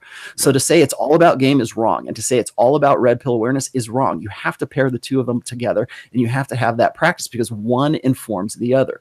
So when people say, oh, well, all you guys are about is getting laid, well, okay, that's one critique that I can easily disprove because we talk about so much more than that. We talk about so much more than just, I mean, like I was just saying in the beginning of this podcast, it's like I'm getting dragged into socio-political and religious, context and topics and stuff like that because they want to know what my opinion is from an intersexual dynamics perspective. Am I talking about getting laid? No, I'm not talking about getting laid, but I'm talking about how men and women, relate as, different biologically, psychologically, sociologically different genders. And so when I talk about that, then people go, oh, all you care about is politics. All you care about is religion. All you care about is it's like, no, you need to see the full package. And until somebody says, well, meaning is this, this is what should give your life meaning. Okay, fine. For somebody like Christian McQueen, his life is given meaning by something that is completely different from what Jordan Peterson's life would, supposedly be given meaning. Now, a lot of things is that, especially for guys who can't enjoy, say, a lifestyle like they can't enjoy the Playboy lifestyle, and what they do is they tend to, do sour grapes. They tend to say, well, they make their necessity a virtue, and they say, well, I can't, I can't score as well as say somebody like Christian or John or Goldman. So what is the attack? The attack is, well, their lives must lack meaning. Their lives, I wouldn't want to live that life. That seems so pointless and meaningless, right? Well, let me tell you something. I have never had meaningless sex. People want to know what my notch count is. It's right or a little bit above 40, right? And not one of those was meaningless sex. I meant to get laid with every single one of those women. Bingo. Here's the thing, guys who think that we talk about pussy. You guys are all about pussy. Are usually the guys who don't get any. Bingo. Bingo and bingo was his name. Oh, all right. We got a super chat here. Koch and Koch asked a question. Thank you for the super chat donation. Says, broke up with a girlfriend last week. She was loyal, nurturing, and feminine, but I lost attraction to her. A right decision. And then he says, small breasts equals deal breaker for me. What do you guys think of that one? Yeah, well, you gotta have standards, right? I mean, if that's a deal breaker, it's a deal breaker. It is what it is. Listen, that's why we're all here. Listen, girls dump guys for less. No. That's why we're all here. Like, the reason we're in the Red Man group and the Red Pill Society is because we're seeking truth in order to get what we want out of life. You shouldn't feel guilty if you don't like small tits and you're like, God damn it. I had a loving, nurturing, awesome girlfriend that I lived in Hawaii with. She cooked, she cleaned, she never denied me sex. She did everything. But when we were having sex and she was on top of me at this one angle, I just didn't like the way she looked. And I was like, yeah, I just can't marry her. I broke up with her. So, and now I got a better girl. So, I mean, it's like, again, Rollo talks about it as in the terminology, you are your own mental point of origin. Like, Jonathan's life is about Jonathan. It's all about me.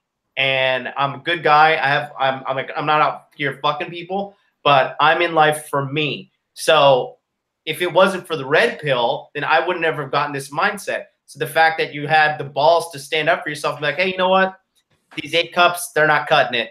Daddy needs some D. And you did it. I mean, hey, there's nothing wrong with that. Listen, there's if you listen, wrong with that at all. I need some D's, so you get the D. I think one of the things that people will listen to this and they'll go, oh gosh, these guys are so shallow. But when you think about this, when you look at the prerequisites that women have, to qualify men, I mean, Royce calls it the 435 bullet point checklist of all of these things that a guy's got to have.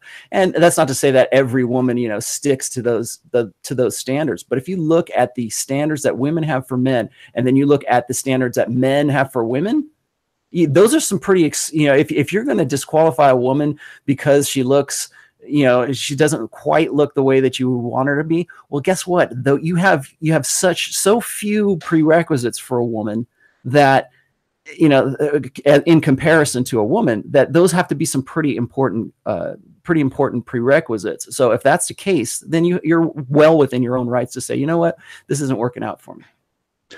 All right, we got some more callers, Donovan. Yeah, let's go. Let's head back to the phone lines. Area code 507. Give us your first name, your location, and your question, please. What's up, you fucking savages? What's up, brother? From Memphis. Curtis. Hey, what's up, Richard? So what part of game for a guy is how much of the roadblocks is an excuse and how much is a fear? Because I've seen it, Rich, in the community channel, and I saw another guy in the chat today for this video. Someone brings up that Tom Torero used infield models when he was doing like game videos. And the thing about that is it doesn't matter, because if you do the London day game model, it fucking works. It fucking works. So it's just another excuse for these guys not to go out. So, but when it comes down to it, how much of it is excuses and how much is it like fear of getting rejected by the woman? That guy in the chat was me, and he did use a fake infield overall. I don't know. For me, I'm very pragmatic, and Tom Torero is an ugly guy, and it's hard to get laid when you're that ugly. So that's just my 2 cents. RSD is now using female instructors too, so that will show you like how far these guys have fallen in that respect. But I was going to say, this is a pretty good one for Goldman. What do you think about that, Goldman? About what? I'm kind of lost on the. I was just going to say, I mean, as far as these guys, with the fear, excuses are fear. Yep. I mean, everything comes down to fear. That's what the MGTOW crowd is. I mean, it's cowardice and fear. If you're making an excuse, it's because you're scared of something. So I mean, that's when you man up and you fucking go out and put yourself out there. And it's not easy. Listen, it's not easy. But the best way to numb yourself to rejection, there's no way to numb yourself to rejection except for blunt force trauma. I don't know if anybody has seen the movie The Count of Monte Cristo. But there was one scene where he's lashing him. He's been lashing him for like 32 years. And after a while, I mean, pain is pain, but after a while, you gotta get numb to it. So yeah, that's how it goes. If you guys would, let's answer a super chat question asked by Nexus 1974. It says the hashtag #MeToo crowd may be small, but they are running institutions like the universities and teaching their insanity to thousands. Where does it end? That's a very good question. Well, I mean, university subscriptions are dropping, and everybody's realizing college is a scam. So I think they're just kind of their audience is shrinking. All this shit, when you live abroad like I do, and you see the West from the outside, you can really clearly see how it is an agenda. And I think us organizing, the fact that they're quarantining the Red group, the Red Pill subreddit, the fact that they're getting rid of subreddits like fat people shaming and the Great Awakening, all these kind of stuff. It just shows, I mean, even the fact how they banned Alex Jones, the fact that they're taking it to this level shows me desperation. Like, if you've ever seen that movie Minority Report, the old lady grabs the plant and she starts strangling it, and she says, when something's dying, it'll fight to the end, and it cuts her hand. So they know they're losing. They know they're losing. So I think that it's just a short-term, figurative loss right now. But I think ultimately we're going to win because we are on the side of truth, and the truth always prevails. I think there's fatigue going on too. I think, sexual, XYZ touched my ass back in 1972, hashtag me. So I think people are getting tired of it. People are they're grasping on to old shit from 36 years ago. I mean, it just goes to show you how much, evidence-based truth they actually have. I mean, I don't know where this is going. From my perspective, sometimes I kind of lean into fuck it, just let it burn down and sit back and watch it go. And other times I'm like, could it turn into a civil war? Is it just going to eat itself from the inside out, sort of thing? You get other guys, like you hear guys in the MGTOW communities that talk about things like Muslim culture is slowly going to take over and the patriarchy is going to return. I don't know. I mean, does it have an ending? You could come up with all kinds of theories and philosophies. At the end of the day, who fucking cares? Again, I'm going to mention this essay by Jack Donovan. I don't care. Look it up. I don't put a lot of thought and emphasis on things that are beyond my control. I basically operate in the sphere that I can control.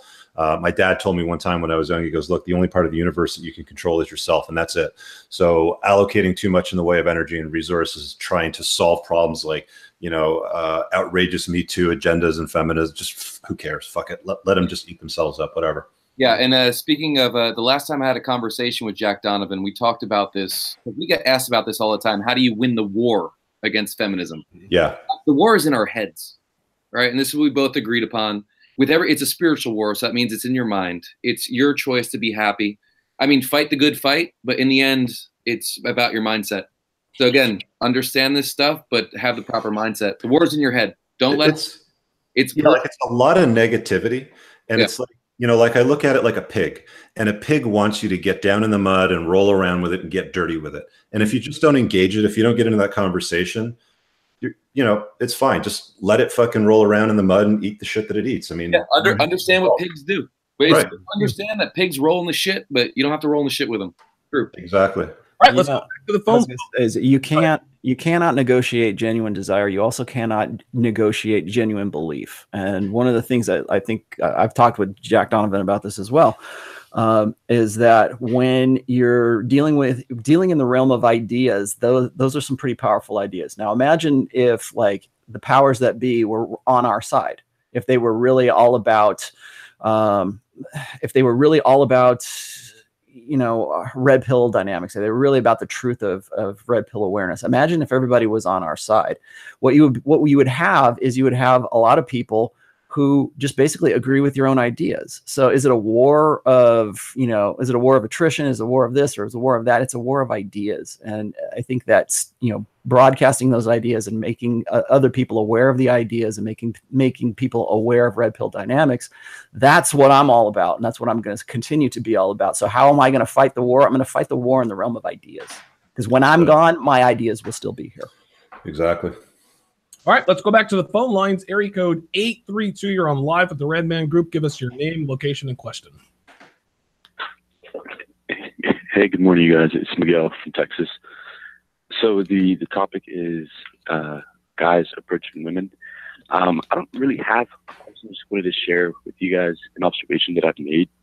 And so I come from a Latin background, and I've recently taken a few salsa lessons, bachata lessons, just Latin dance in general. And I've noticed that it's, I've done nightclub game, I've done bar game, day game, all of that, right? But I've noticed that, the salsa club or the salsa lesson that I'm taking, it's the only atmosphere where you'll see, a guy properly lead a chick.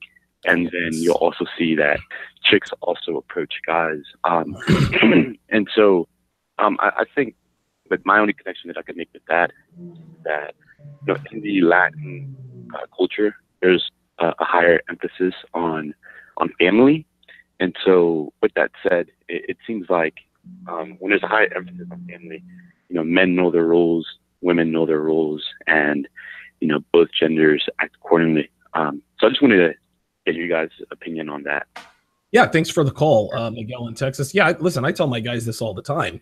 If you don't want to go through the daily grind of day game, pickup game, night game, get involved with those activities. Take a dance class, take an improv class, take a cooking class, a pottery class. These classes are full of women. Go to social events, do speed dating.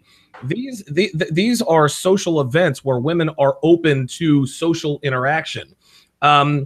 I wouldn't say it's I wouldn't say it's easier, but it's much less of a grind because people are there to socialize. And if you can be socially dominant, you will create opportunities for yourself. Yeah, that kind of situation he just described with the salsa dancing and the Latin community reminds me of like a wedding atmosphere. If you guys have ever been to a wedding, there is like no easier place to hook up. I mean, it's just like people want you to socialize, girls want to interact, and it's a big mingling situation. So yeah, you got to put yourself in those types of environments if you can. I'll just say that, like, you know, this tied into one guy that called in as well. On my YouTube channel, the next video I'm putting out, it's just a flow chart. Like, I'm not one of these like guys who are like elitists, like I only do game in this location or this location, this location. Like, you need to have multiple angles. You need to be on Tinder, Bumble, seeking arrangements. You need to have social activities, day game and night game, and source all of these girls' numbers into a database. And then you pitch these girls for 2 types of things: instant sex or date, which will eventually lead to sex. Instant sex is Netflix and chill. Dates is, hey, let's hang out someplace, doing some activity within 10 minutes logistically of where I want to have sex with you, and then invite her back. After 3 dates, she's out.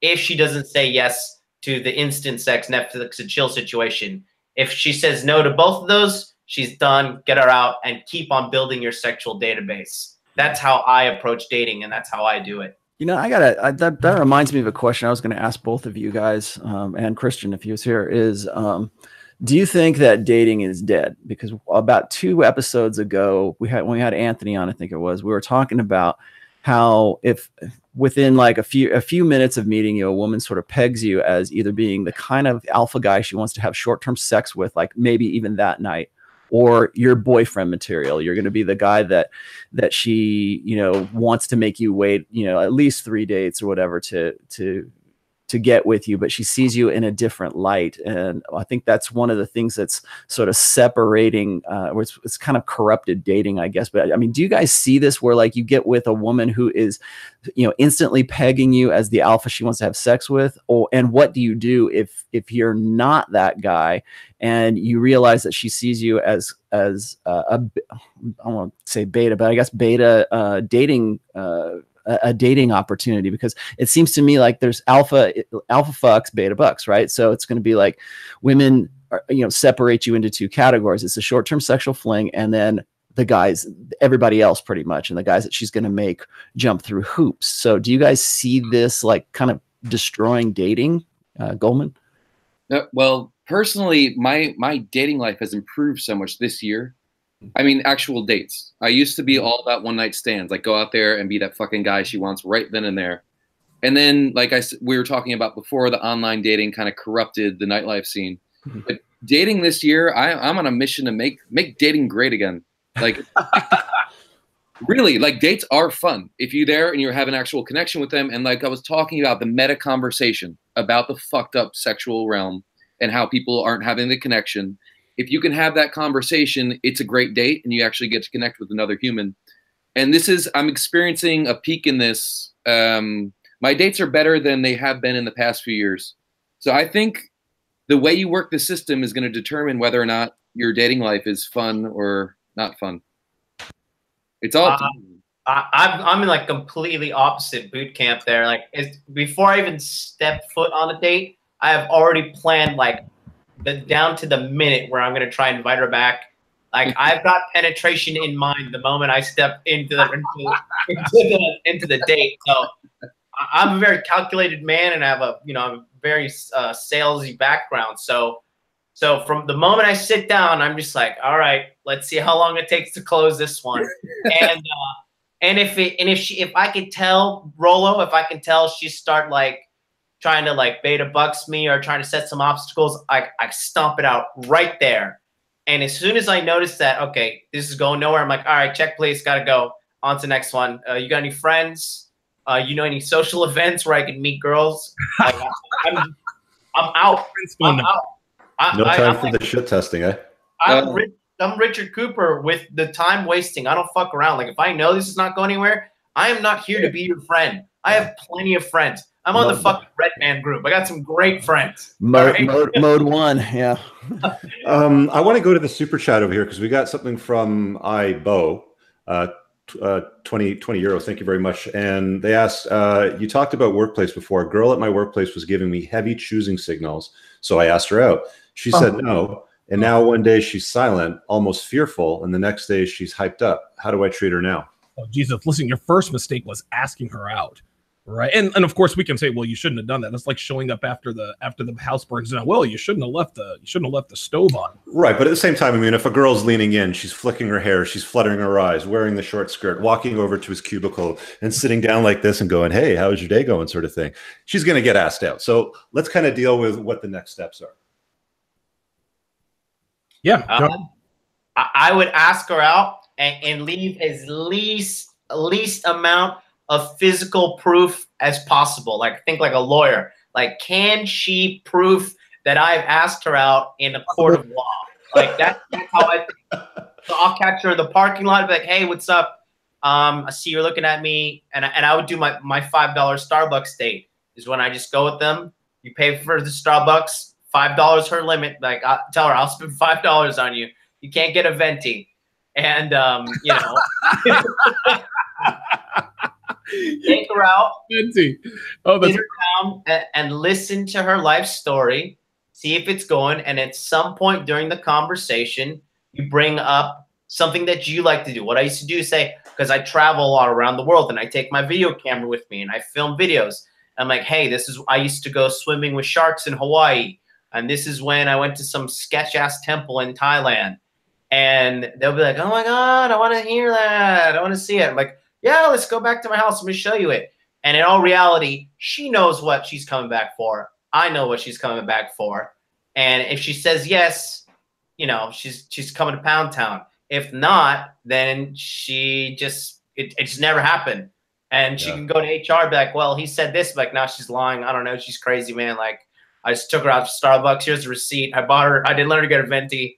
Like, and then just yeah, you know, to me that's just a big shit test. You know, the way that I read it, it's just one big shit test. You know, if she's leaning in, giving you choosing signals, and then goes frigid on you, no free attention. You know, it's like Alan Roger Curry said in Mode 1, no free attention. You know, that's just a game. You don't have time for that shit, especially in the world of Me Too and all the other nonsense that ties into it. Like Jonathan said, you know, keep your receipts. That's part of the art. That's part, you know, they call it PUA. That's a pickup artistry. Okay. And there's a subtle, you know, game that gets played there. And when women are doing stuff like that, when they're flirting with you, when they're playing the game, they want to know that you can play the game back with them. And if you're not going to play the game back with them, at least then they, you know, if you're going to go Mode 1 on them, then go Mode 1 on them.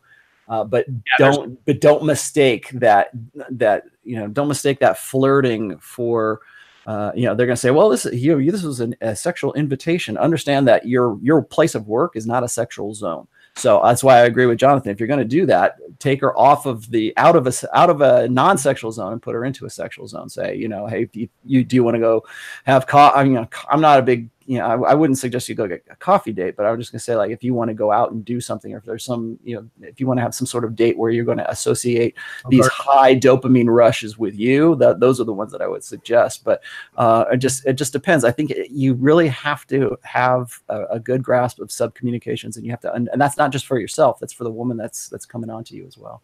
To answer the guy's question, he says, well, how should I treat her? Because now we have a case where he asked her out. She said no. Now she's giving mixed signals. The way I would suggest that you treat her is treat her cordially. Don't go frigid on her, but don't be, you know, oh my God, she's giving me choosing signals again. She gave you choosing signals. You took the bait. You asked her out, and she said no. That ship has sailed. So yeah. Sorry, sweetheart, we're done here. Yeah, we're finished. So listen, if you're working closely with her, just be as cordial and professional as you can be. Don't be an asshole to her. Don't be frigid to her. Just be professional and cordial. That way there's less meat on the bone to bite if she does happen to go to HR. Be ready for that. If she gave you IOIs and she's flirting with you on 1 week, wait about 28 days and then see if she does it again. Oh, here we go. Yes. Brother. Wait, I'm sorry. When did you have your last period? I'm just that was actually the focus of one of Rolo's talks at the 21 convention last year. So go look that up on Anthony's channel.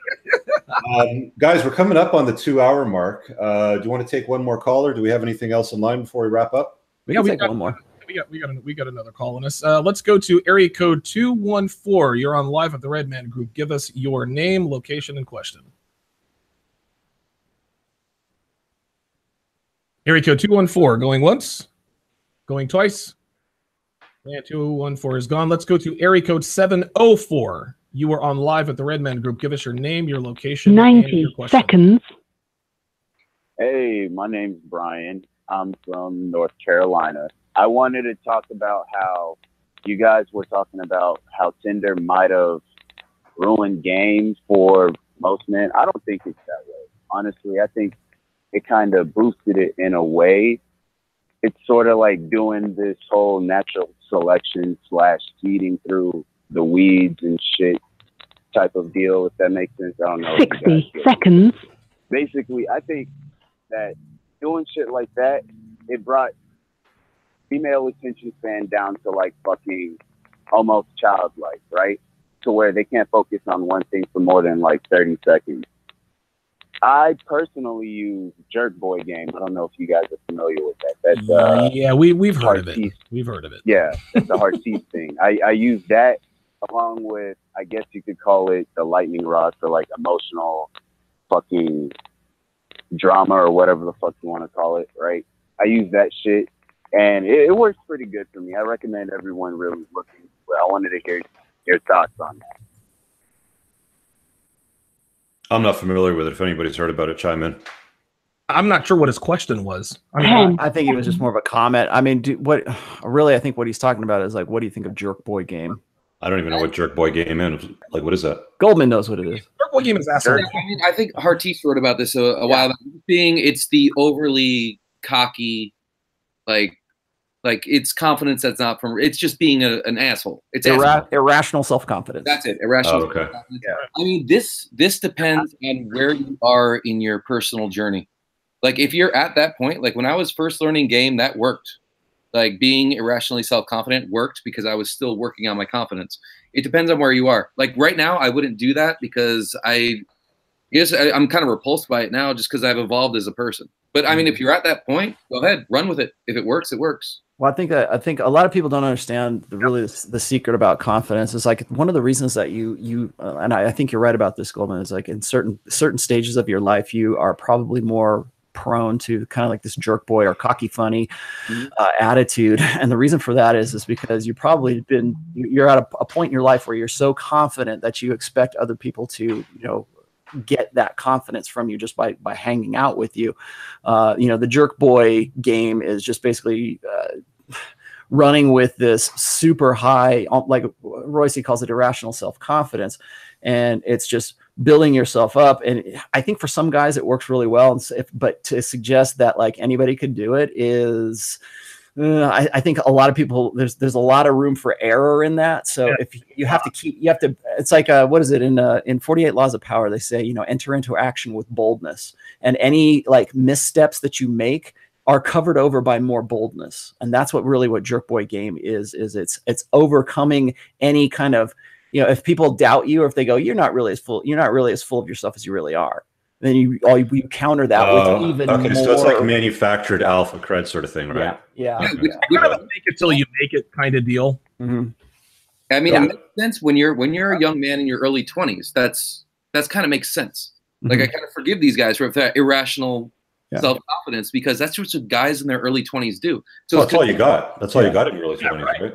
It works better. It works better when you actually have that confidence. And the secret of confidence. Like a Corey Worthington, right? Like a Corey Corey Worthington. But Corey does that because a natural alpha like that, what I would call an alpha Buddha, the guy does that just simply because that's who he is. It just comes out. It's internalized because he's never had to stop and think. He's not playing a game. You think he is, but he's not really playing a game because he is literally that confident. Yeah. And the reason he's that confident is because of the options that he has in his life. He knows that if he's not going to get laid with this girl, he's going to get laid with another girl. And because he has developed options for himself. This is a secret of confidence. Everybody whenever I hear Tony Robbins or any of these guys at RSD and I want to talk about, oh, it's all about confidence, like as if confidence is some magical word that you can just dig down deep in your psyche and just pull it out, and then suddenly you have this magical confidence and send all this positive juju out into the secret, send all this positive juju out into the cosmos. It's bullshit. Okay.